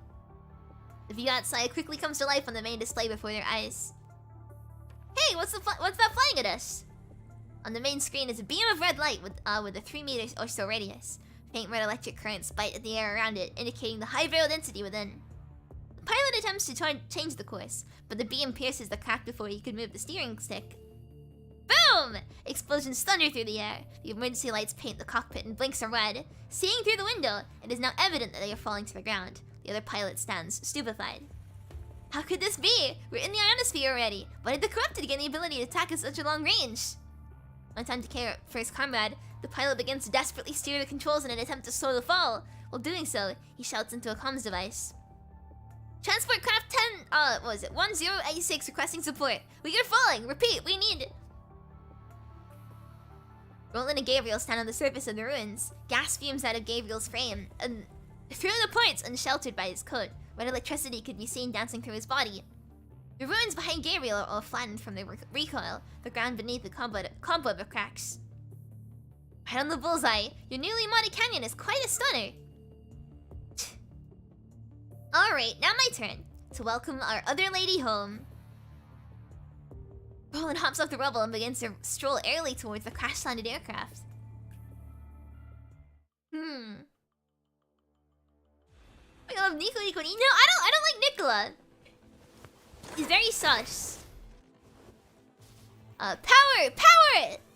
Is that a construct? Thank goodness. After we were shot down, the corrupted rushed us. We can't hold out much longer. You're here to help us, right? Devour target construct. After these scum found Lucia, they were like hounds on a blood trail, and now they're even in my way. Do you not know this belongs to Miss Luna? Stand back. Is there anything we have to do here, like for the hidden story? I'll worry about it later, actually. Virgil, is that you? That's what I thought too. Oh wait, are we helping the what? We're killing the construct. What? Oh, we're helping the construct to beat the corrupted. Cool. Don't let them die. Oh, okay. Well, it's a bit late for that.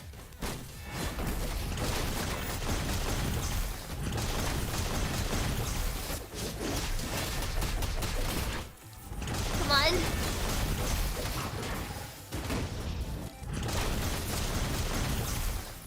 Oh, never mind. We did it, I think. None of them are dead? All three are alive. Cool. Big brain. Sorry, we're on a top priority escort mission. Only team members can approach the client. Judy calls, friend. Move aside. We don't want any trouble. Nothing's related to you getting close to Lucy will lead to a confrontation. So what do you do? We don't know what the purpose of our mission is, but please cooperate. Don't approach Lucia. This is a hero to us. You must escort us back to Babylonia. I know you saved us, but please don't interfere with our mission.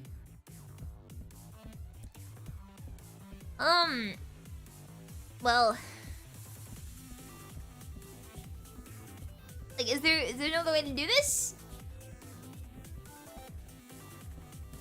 I guess we're just gonna sneak in, right? They're clueless. Oh. What are you doing? Wait, this one's full of punishing virus. We want contact. Okay, right, they found me.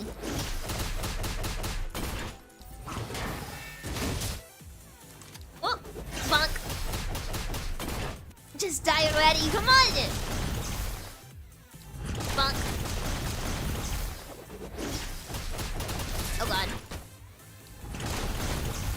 There we go. Oh. Nice. It's impossible, the goddamn corrupted and punishing virus. It's eerily quiet all around.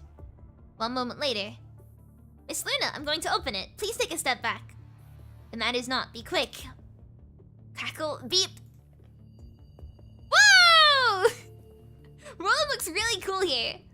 Roland looks really... Look at the way he's standing with his arms crossed. He looks so cool. I like Roland.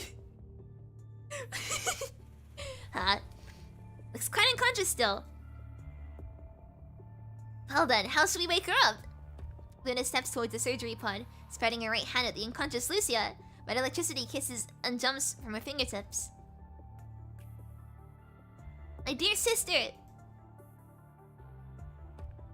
Luna lightly raises Lucia. The scarlet virus quickly drowns the pod. From every thinkable angle, the virus seeps in. Lucia gasps awake from the penetrative invasion. Yeah! I don't know how to make, like, pain sounds. Now conscious, Lucia warily gazes at the sanguine locks of the virus flooding around her. Corrupted! Be careful, Miss Luna. Lucia breaks free of Luna's power. Gabriel manages to plant himself between them just in time. Using the momentary pause, Lucia springs in another direction and tunnels herself through a gap between the three. She rolls and arms herself with a weapon near one of the fallen pilot's body in one swift motion. All ready to fight even when your thoughts are metal, huh? Gabriel moves his arm from shielding Luna and begins to walk slowly toward Lucia. Lucia steadies herself with a weapon. She slashes at Gabriel without a second thought. Ha! Unfazed by the Herculean momentum of Lucia's blow, Gabriel leisurely raises his right arm. The blade screeches in crisp metallic trills as it scratches Gabriel's arm.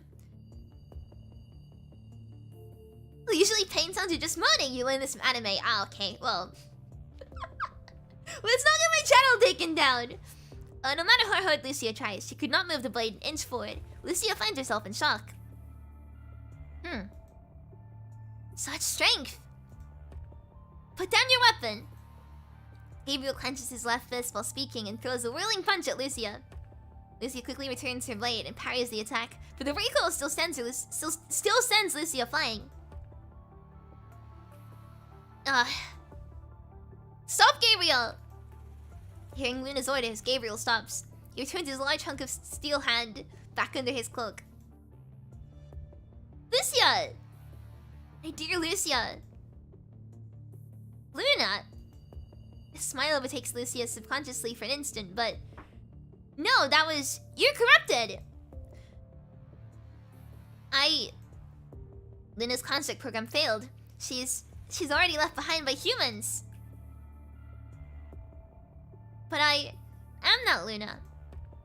Impossible! To hell with you, corrupted, and to hell with the punishing virus! Lucia carefully repositions her blade to defend against the three, almost shifting to the left. After a few steps, she leaps over a broken wall and begins running towards a location she has in mind. The three silently watch Lucia's set of motions from afar. Miss Luna, she's leaving our capturing perimeters. I know. Luna remains silent while staring at where Lucia escaped. After a short while, she turns and leaves in the opposite direction. She's about to pass Roland. She leaves him with a new order. Roland, help me bring my sister back. Your wish is my command. No. Alright. Let's, I guess let's get the family reunion going. Oh hey, I can use these black cards to pull in the standard banner. I mean, what?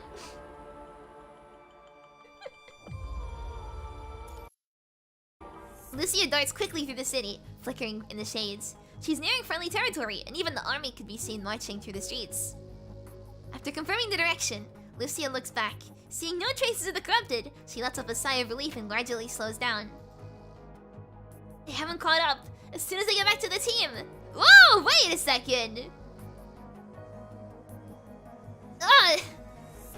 All of a sudden, memories of Lucia's past flood through her mind. Humans. No, I can't go there. Lucia's legs begin to tremble, suppressing her headache. She pivots and marches in the direction opposite of the base. A few days later. You're one tough maiden. And I'm one tired of this rolling.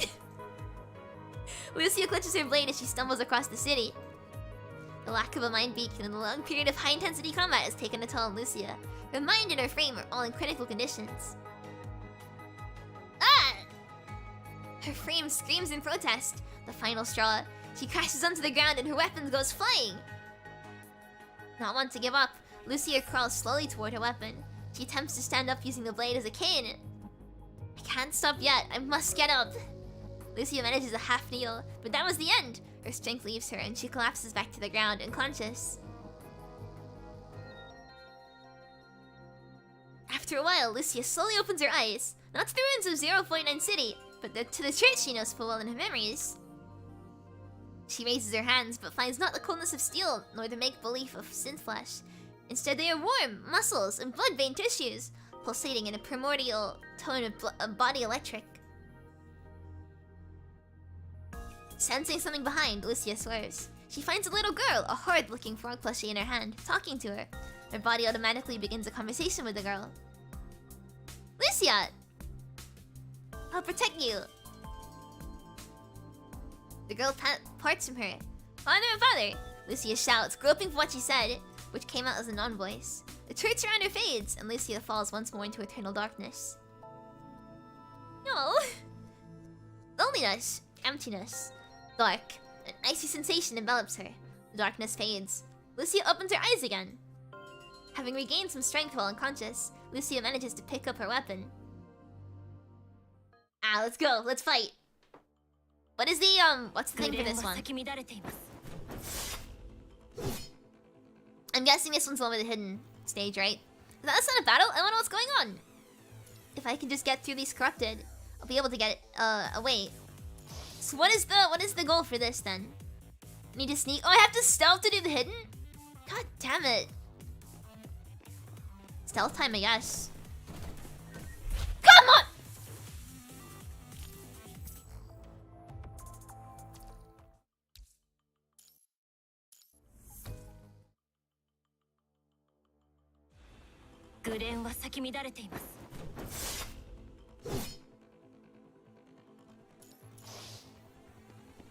We're gonna be here for a while.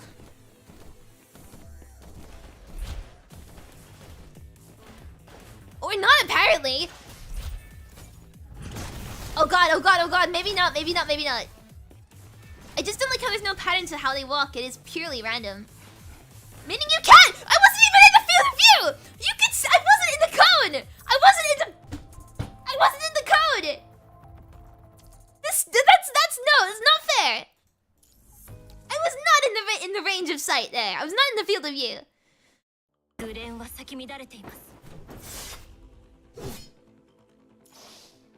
I was not. That was actually unfair from the game.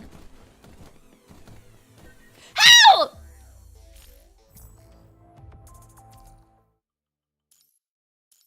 We're gonna be here for a while.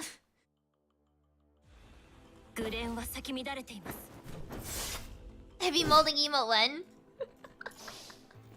I don't know. Maybe I'll try and draw some emotes at some point. If I can. Oh god damn it, no. There really is no pattern to how they walk. It is purely random, so you can't predict it. Like, how am I supposed to get through this? You tell me.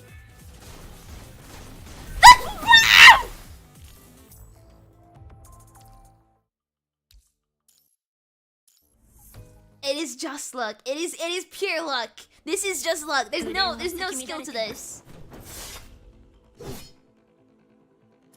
Right, I'm just gonna mindlessly walk through. Come on. Come on.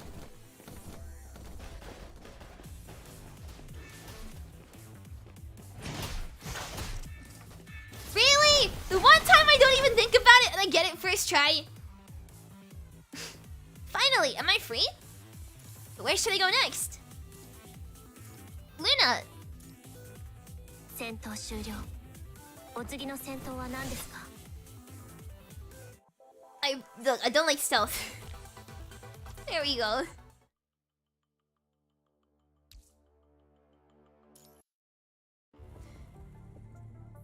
Days pass. The sky is now bringing down a deluge. Behind the ruins that Lucy is hiding in, sounds of Roland's footsteps emerge. Roland seems to have lost his usual nonchalance. After countlessly clashing with Roland, countlessly escaping, and countlessly hiding, Lucia's frame is now coated with wear and tear. Yet Lucia is not the only one. This absurdly prolonged journey has also left countless marks on Roland. He looks almost distressed under the drenching rain. I'm really tired of this. He's here, huh? Lucia! I know you're here. Stop hiding. Bearing the pain, Lucia clenches her weapon between her teeth. She tears a strand of fabric from her uniform to bind the weapon to her right arm. With the uniform being torn apart, a necklace of a construct dog tags fall from Lucia's... I don't like that word.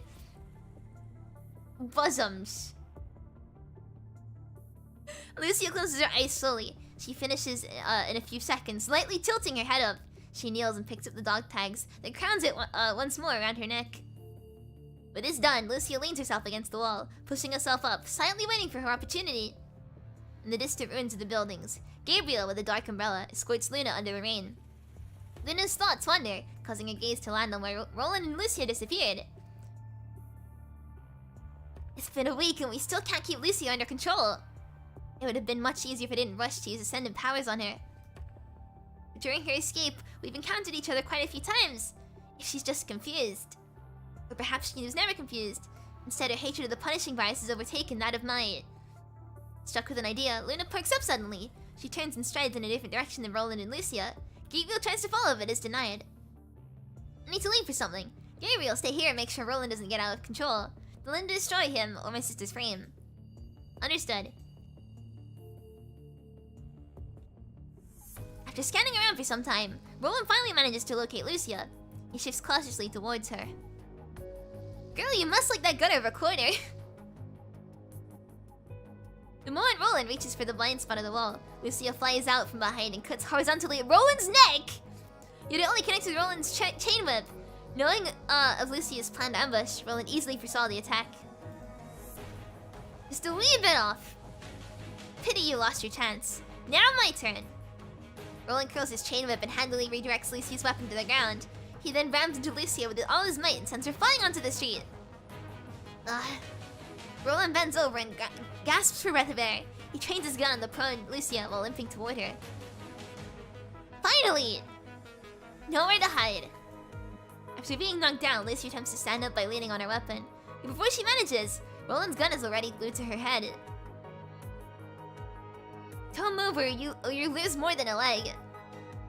Ha! Lucia swings, flicking her wrist and rotating the blade onto one swift cut with all her remaining strength.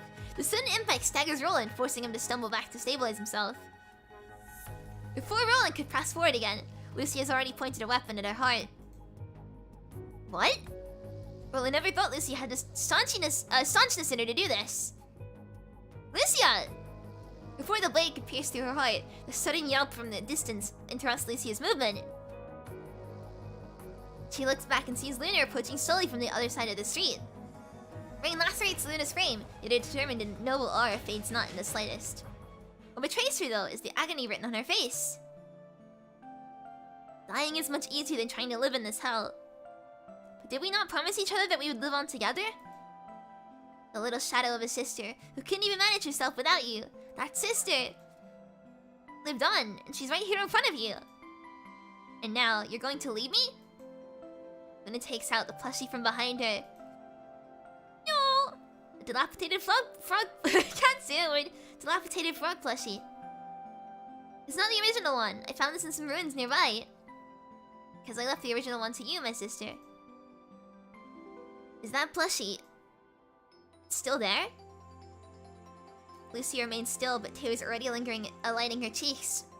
Luna's every word. Lucia sees again the church in her childhood days. That little girl and that powerless self.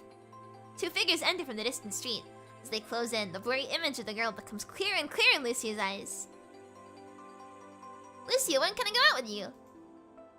You can't yet. It's too dangerous outside. But you're always the one protecting me. I want to protect you back, or at least help.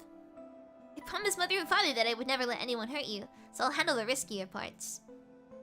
When I grow up, I'll go with you and protect you. Lucia reaches out her left hand for the young Luna, but her hand meets nothing. The two little girls converse, chat, passing like ghosts through the grown-up Lucia and Luna until they fade again in the blink of an eye. Luna! No! Luna is before Lucia now, with one hand cradled around Lucia's face and the other around the hilt of her blade. Lucia! Luna! No! Lucia melts into Luna's arms, tears run down her cheeks. No! A heart-wrenching cry escapes Lucia. The fumes, the battlefield, humanity, the virus, survival, salvation, trust, betrayal, despair, hope. At long last, Lucia is free of all her weight and can finally cry just like a normal girl would. Gabriel and Roland watch the two in silence. The rain falls heavy. A clamorous flood deafens the world into a timid place for the two. I can protect you now, Lucia. So starting from today, be yourself again. Oh. Is it bad that I'm torn? I feel like it's bad that I'm like torn now. Am I torn? I mean that like I don't know how I feel about Luna. I don't know how I feel about her. Like I'm just naturally suspicious of her. I'm seeing her actions through like a lens of suspicion. Because the way that like she like approached my different side as if to sort of like, you know, save Lucia felt kind of manipulative, and the way she ran at the frog plushie felt kind of manipulative. So I'm like a little bit suspicious of her. I don't know how much I trust her.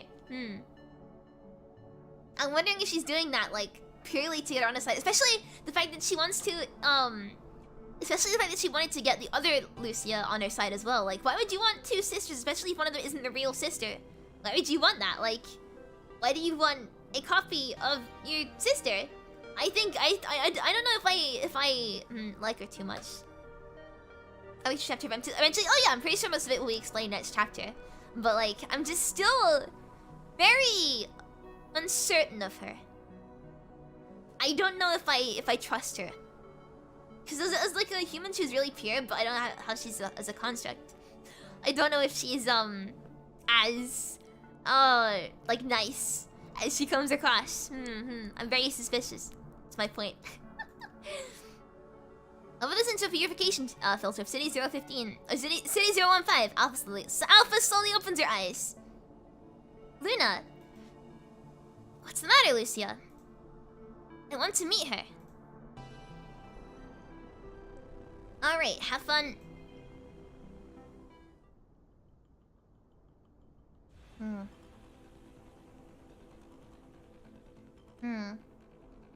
Wait a second, is this the start of the game? Wait a second! She's completely ignoring my attacks. Seems to be drawn to Lucia, but Lucia, you... I'm fine, keep commanded safe. Wait a second! This is the start of the game! Wait! It all comes full circle!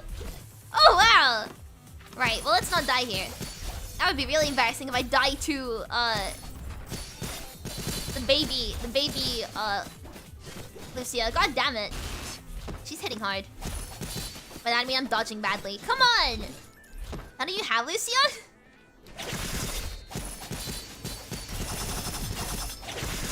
Oh, sorry.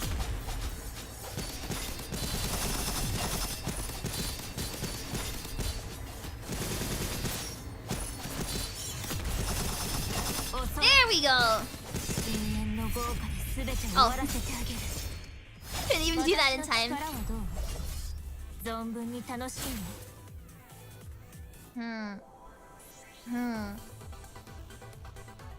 Well, that's weird. That's really weird. I mean it in like a cool way. I like how, you know, that all comes full circle. Very, very cool. I don't know. Right, okay, there's one more thing I want to do. One more thing I want to do. And this is the last thing I want to do today. I don't know how far we'll get in it. Maybe I'll only do like the first half. But as promised, I want to do Chrome's affection story. I just want to give it a go. I just want to give it a little try. Chrome affection, yeah. Let's go. It's malewife dating simulator time. Lecture hall, FOS Military Command College. This is an era filled with challenges and uncertainties. There is no way of knowing which path will lead humanity to the future. The president's resonating voice echoes in everyone's ears. The only thing we know is that this path will be paved with hurdles, drenched in blood and sweat, covered in tears and smoke. It is not a broad, easy road ahead of you. You might even regret having stepped on it one day. So you mustn't forget the passion and ambition inside you today. Tattoo it in your hearts that it serves as a reminder in your moments of doubt. This will be a difficult but magnificent voyage. So remember, humanity's hopes and prayers are with you. May you below return home safe. A quick moment of silence fills the air as the president's impassioned speech comes to an end, but it is soon replaced by thunderous applause. Students in the audience begin to stand one by one, all moved by the president's words. As students of the only command college in Babylonia, they all know the responsibility they will be shouldering. But with no idea of its weight, they have only managed to hear the president's passion, not his pain. Yet to be showered with blood and dust, the eaglets might carry them with a hint of fear of the unknown. But more than anything, they are filled with the excitement of hope and hope of leaving their nest. Victories, titles, glory and applause, each of their hearts is thumping with these ethereal ideas. To destroy the punishing virus and reclaim Earth, this idea has been planted in their heads since their first day here. It is as much a goal as it is a cage. Today is the day when a new batch of students graduate from FOS Military Command College, as well as the rare occasion where alumni can return to visit. It is an event so special that even the Babylonian president has come and delivered a speech to encourage all the young fighters who are about to depart for Earth.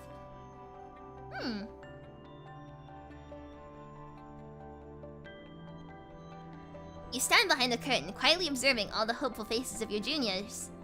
There seems to be a lump in your throat. The speech you had prepared and remembered is now blurry and faded, like paper soaked in water. There should be another person speaking before you. Thank you, President Hassan, for that beautiful speech. Up next, we have invited some distinguished alumni to share a few words. So let me introduce one of the chiefs of our college, a remarkable role model. He pauses. Abby! Me?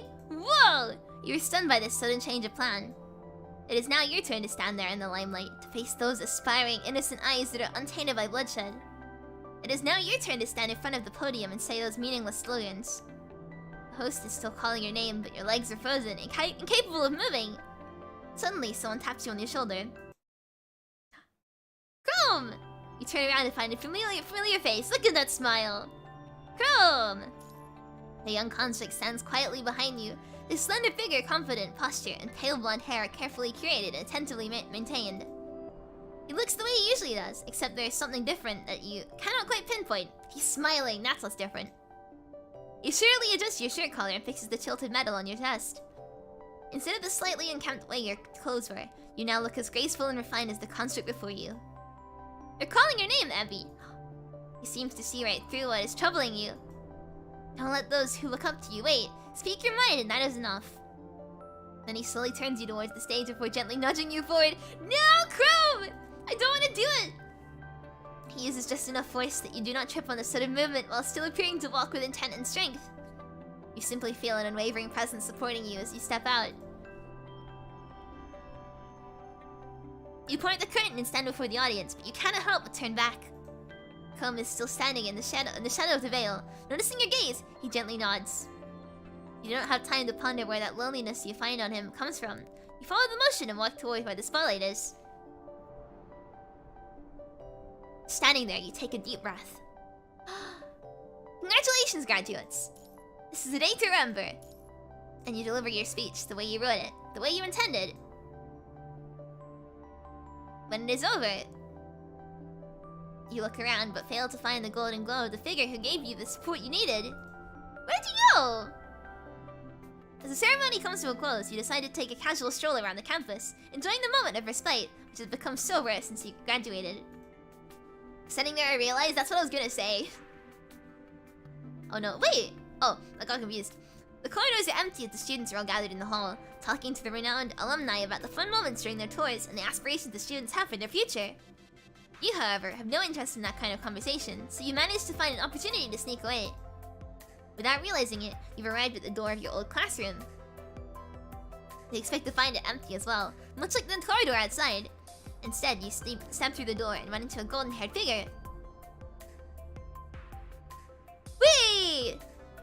Chrome sits quietly in the middle of the room. Glows from the artificial sky shines through the windows, the golden red hue casting his silhouette into a gentler light than how you remember the stoic top student. Peaceful and harmonious like an oil painting. So you hold your breath, lest it disrupt the scene, and tiptoe your way to the seat in front of him and sit down. Feeling someone else's presence, Chrome moves on to raise his head.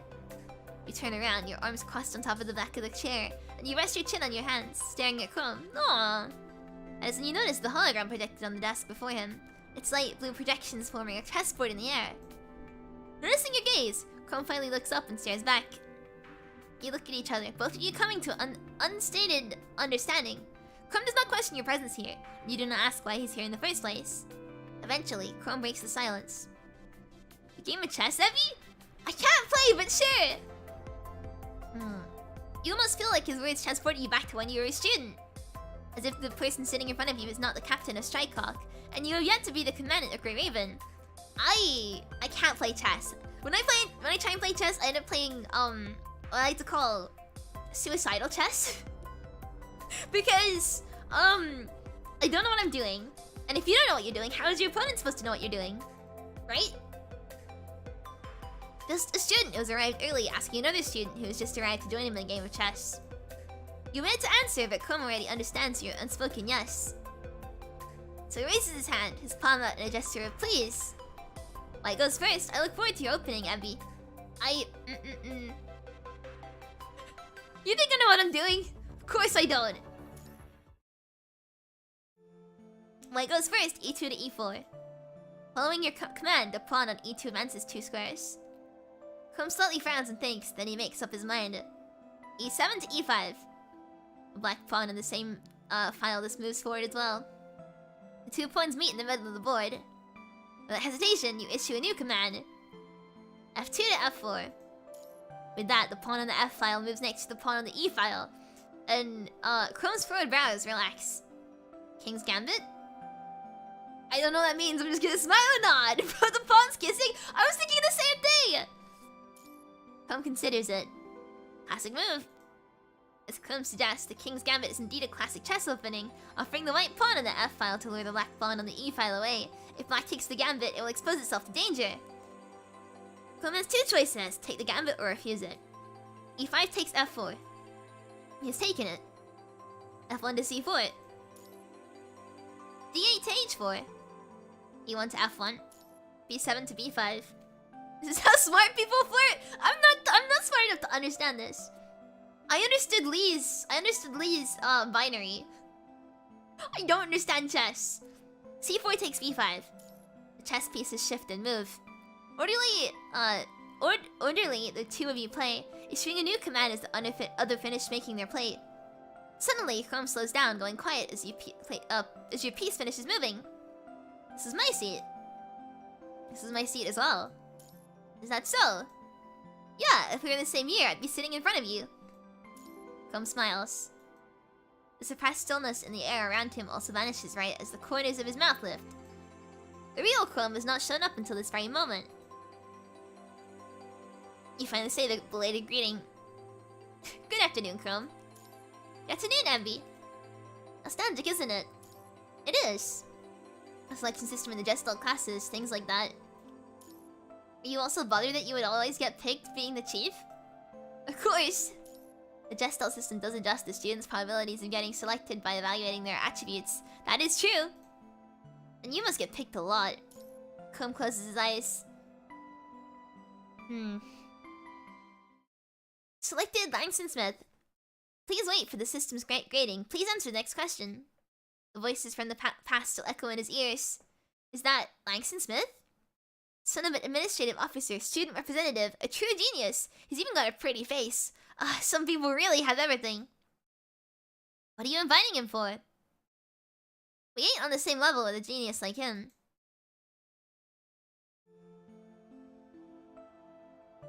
Are you alright? Your voice interrupts Chrome's trip down memory lane. He pauses with no intention to mask it. He nods, then he shakes his head. Which is it? I was feeling a little bad, but I'm okay now. Thanks for asking. What happened? Well, silent. You don't have to say anything if you don't want to. He reaches out to the holographic chessboard this time and picks up the projection of one of the pieces. The knight on G8 is moved to F6. The tension reverts to the game between you. You follow suit, picking up a pace instead of issuing a command. And now, it is as if the two of you are playing a physical game of chess.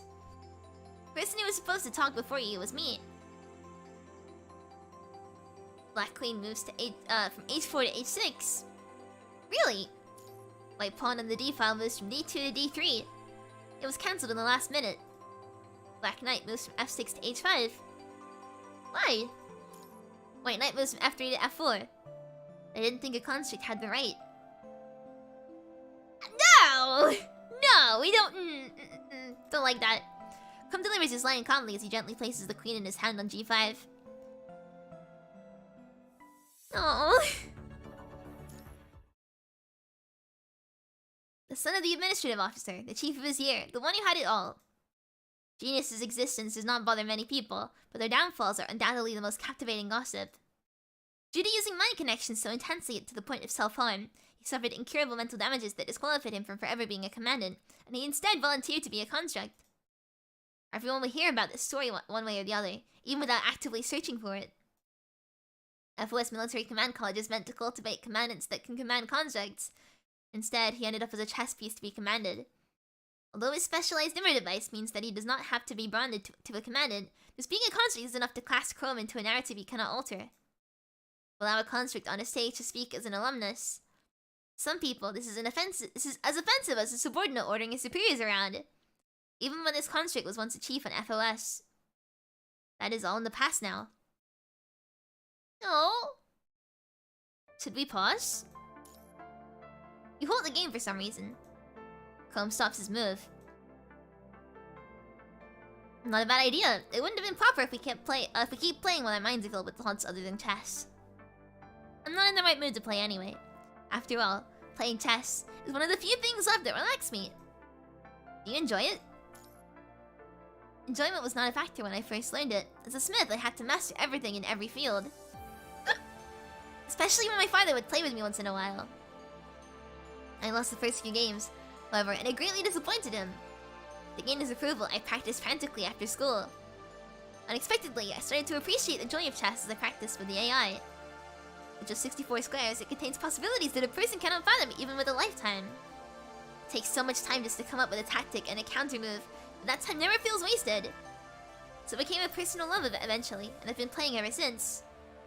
You practice with an AI? Is that what caught your attention? Remembering the past, Chrome's gaze slightly shifts downward. I wasn't exactly sociable when I was studying here. No classmates would play with me. I'm honestly right. This is hitting a bit too hard to home. Seriously. Before you can answer, I'm so sorry about that. Huh? I'm so sorry that I missed the chance to play with such a great player. That's so. As you said, we were from the same year, and you were sitting in front of me. Perhaps you would have become great friends. His lips tighten as he considers the possibility. You were surprised that something you just threw out could have Chrome lost in thought for so long. After a while, he comes to a conclusion that and replies solemnly. I think, like you said, I think we would. But there is no if in real life. You both know these are just empty words, unmanifested. Thus your conversation comes to an end. Hey, seeing that it's a rare open day on the campus, you want to take a walk outside? The holographic projection turns off and Chrome stands up from his seat. He steps in front of you, his hands reaching out as his body slightly bows. perfect, impeccable gesture of invitation that carries with it respect and an aura that does not accept refusal. I should be the one asking, says Chrome gently with a twinkle in his eyes. Aww. Let's go for a walk. The two of you walk inside the campus for a long while. From the training facility to the canteen, then the lounge room, and eventually the library.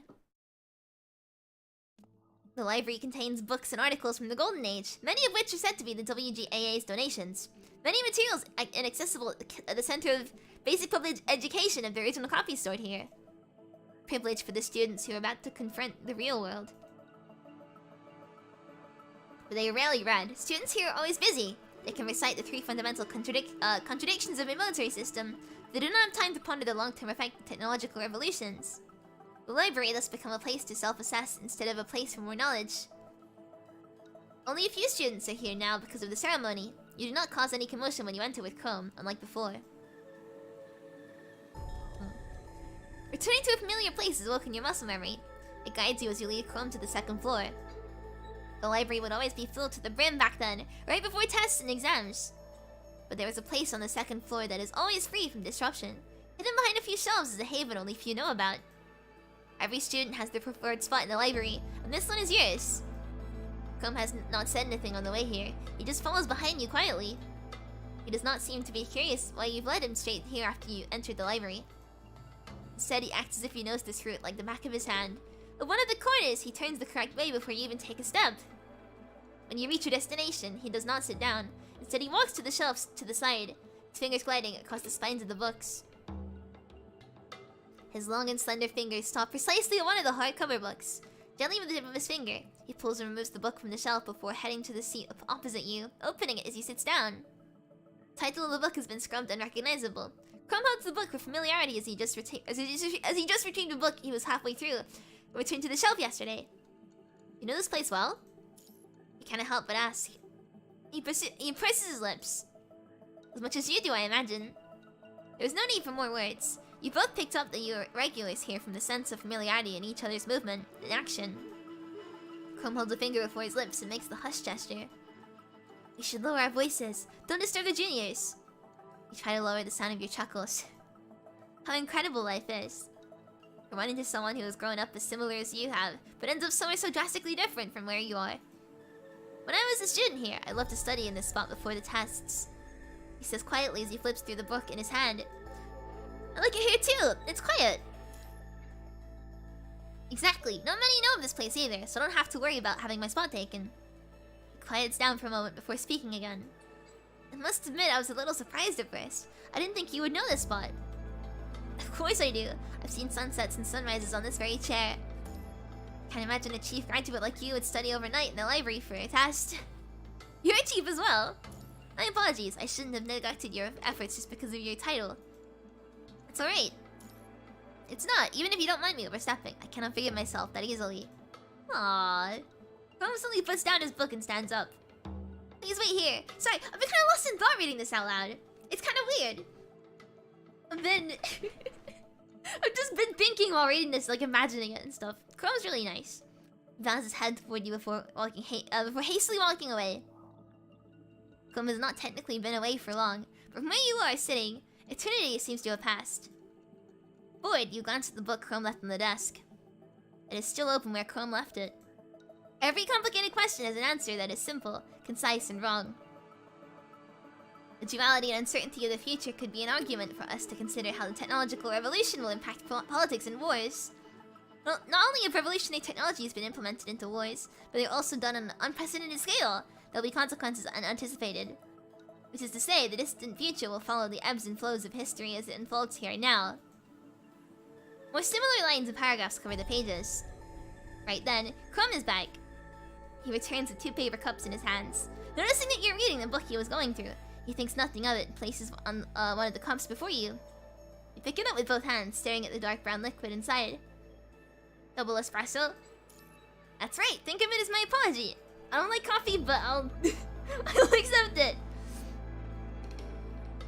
It's immersive, the beauty of PGR storytelling. It's really immersive. That is quite you might not like it, but I bet you must miss it. There.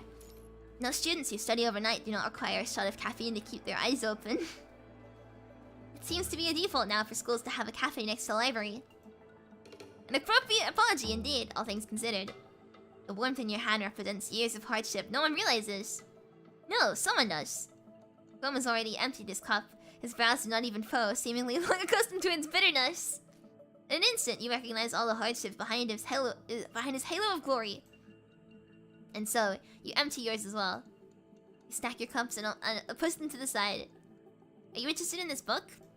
Clem picks up the book and motions it your way. Yeah! It's an old book from the Golden Age, I think. It's about the impacts of technological revolution. Despite being published such a long time ago, the ideas and arguments in it can still be applied today. Before I left the college, I was reading the book quite leisurely outside of classes. But the truth is, I couldn't fully grasp what I was trying to say back then. Looking back, I think I finally understand it now. Tell me. He seems to have expected your question. He nods before you complete your question. Alright.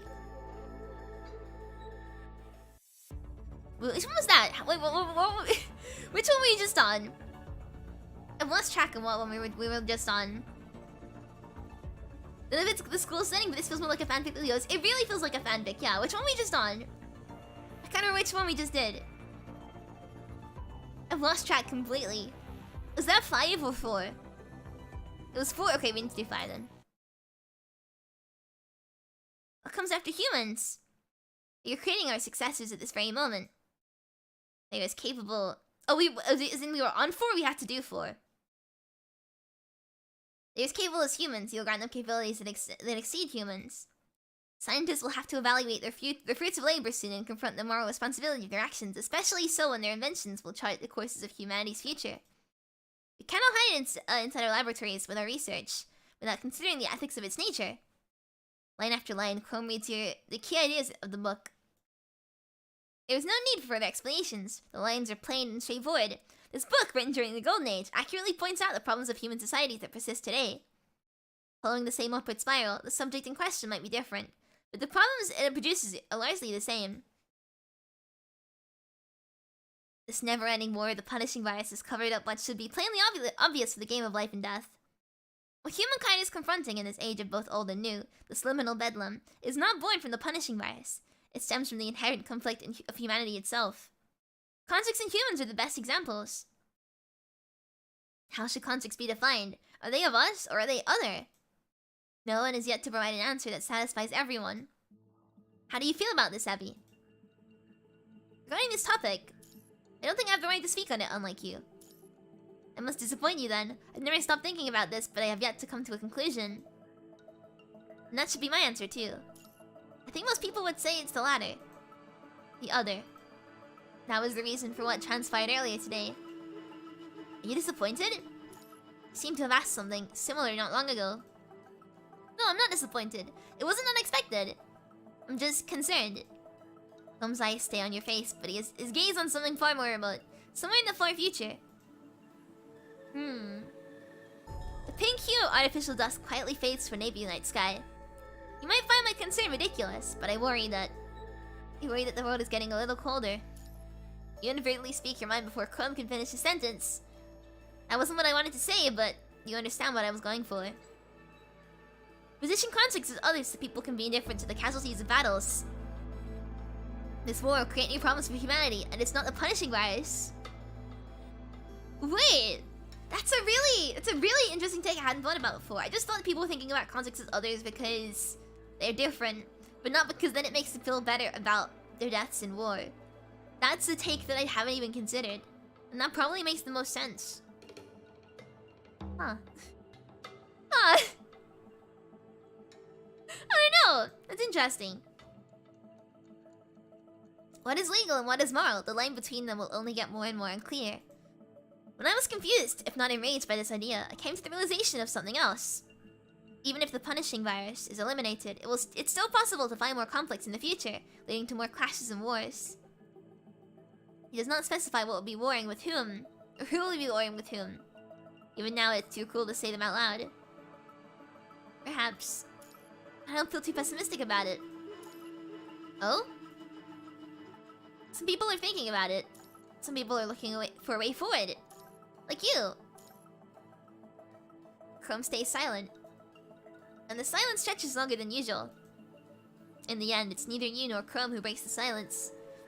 The student shows up out of nowhere, walking toward Chrome slightly awkwardly. You reckon he has to be a student studying here to know the spot you are in. It seems that Chrome and you have taken up the desk where he usually studies. I'm sorry to disturb you, but are you Langston Smith? Chrome nods. The student does not even try to hide his ecstatic expression. Aw! I just saw you in the distance and I wondered if it was actually you. I thought you would be giving a speech on the stage today. Realizing what he's about to say seems inappropriate, the student stops like a stuck cassette tape. His line abruptly ending halfway through, his eyes dart around in slight panic. And when he glimpses the book in Chrome's hands, his eyes glow. You're also reading it? Oh, he's got a fan! Do you mind if I ask about some of the things written on it? Chrome looks toward you as if asking for your permission as his companion. I want to hear it. Thus he nods at the student as well. Command Ed be so wise? No, I'm not. Absolutely not. One honor, sir. One honor. The student is babbling at this point. Their discussion lasts for a very long time. Eventually, Chrome stands up. He looks at you one more time. So you know, Abby, it's time we give our seats to the future. Aww. Wait, was that 5? We're on 6 now. Despite saying it's late, Chrome does not seem to be in a hurry to part ways as you two leave this library. Back to the classroom? Our game of chess hasn't ended yet, has it? You tilt your head and look at him. You seem to understand what he was thinking during that long stretch of silence. You might have figured it out then. You were from the same year as him. The two of you would have done what you just did. You would read in the library together. Oh, discuss philosophy the way you did! Stroll the training fields around campus and play chess in the classroom after class. Oh! After all, you've done the same at the same places at different times. You're back to where you ran into each other. The two of you return to your seats. The holographic chessboard lights up between you. The pieces on it are still where you left them. It was my turn, so now it's yours, Abby. Alright then. White knight moves from h4 to f5. Has your mood gone better? Black pawn moves from c7 to c6. There's no better mood, it's inconsequential at the end of the day. I just realized something.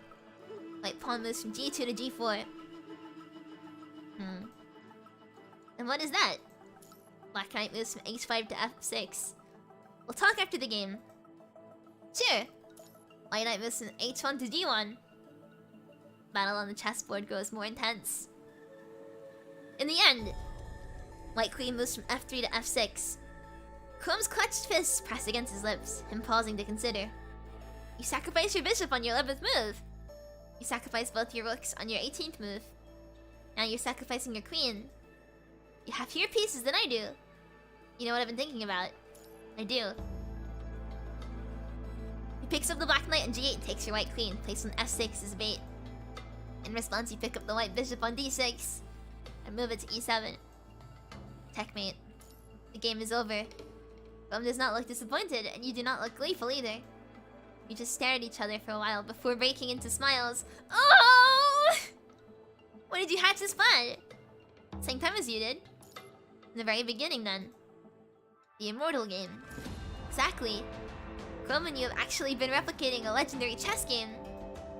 This has been a contest, but it has been one, not been one too. It was a game of chess, but a game of minds. You were both gambling on the hope that the other person would make this expected move. That's my answer, Chrome. The number of active pieces is way more important than the number of pieces a player has. Despite the inevitability of the circumstances, there are always those who can break through the boundaries and forge new paths. There are always those who think alike, who are willing to forge a new path with you. Those of us, or other. The most important thing is to understand each other and look for a possibility together. Even if Chrome is a construct and you are a human, I'm sitting right here. Yes, you're right in front of me. You find yourself reflected in his eyes, his blue eyes is all-encompassing as the ocean. Not only me. No, not only you. Without love and kindness, the power of technology will only be the power to hurt. that is it, you think, if there's no love and kindness. But not all humans have been selfish and foolish. I expect more games like this, Evie? Understanding each other even when you're competing. Choosing the same path even when you stand on different sides. I think so. You make a promise. There'll be more games like this.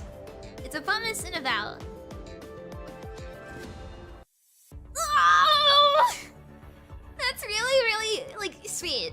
It was kind of like bittersweet for a lot of it, but like with hopeful, I guess, undertones. But the ending was really sweet. Still a little bit bittersweet, but like, it was nice. That was really cute. This was really cute. Actually, I think my favorite affection story is still Kama's, but this is probably like close second. That was just based on like, you know, how well it was paced, I think. I really like Wanchi's, but I feel like was it the pacing was like off in some places. This just felt like really natural and really well paced, and it was all over the course of one day. It was just a nice little journey. So keeps Kamui Kanakimura in check. You welcome for me to come. No, it's okay. Kamui's great too. Okay, right. I am working on raising Kamui's affection level. I'm only giving him like his favorite stuff, which is the game console, right? But he's on level 4 right now. When I get him to level 6, we'll do Kamui affection story too. But that is the plan. And on that really sweet note, really sweet note, I think I'll end today's stream here. So, thank you so much everyone for coming. I really hope you enjoyed it. If you did, please consider subscribing and please like the video if you haven't already. I think I will go. Good job there, Abby. I'm gonna go do things. And I hope you guys enjoy your day. I'll see you guys tomorrow for some Arc Nights. Yeah, the plan is Arc Nights tomorrow. Saturday is gonna be my day off, and I'll stream stream more Genshin on Sunday. That is the plan. So thank you for coming. I'll see you guys tomorrow for some Arc Nights then. And yeah, good night everyone. Oh no, good night. Good afternoon everyone. Goodbye.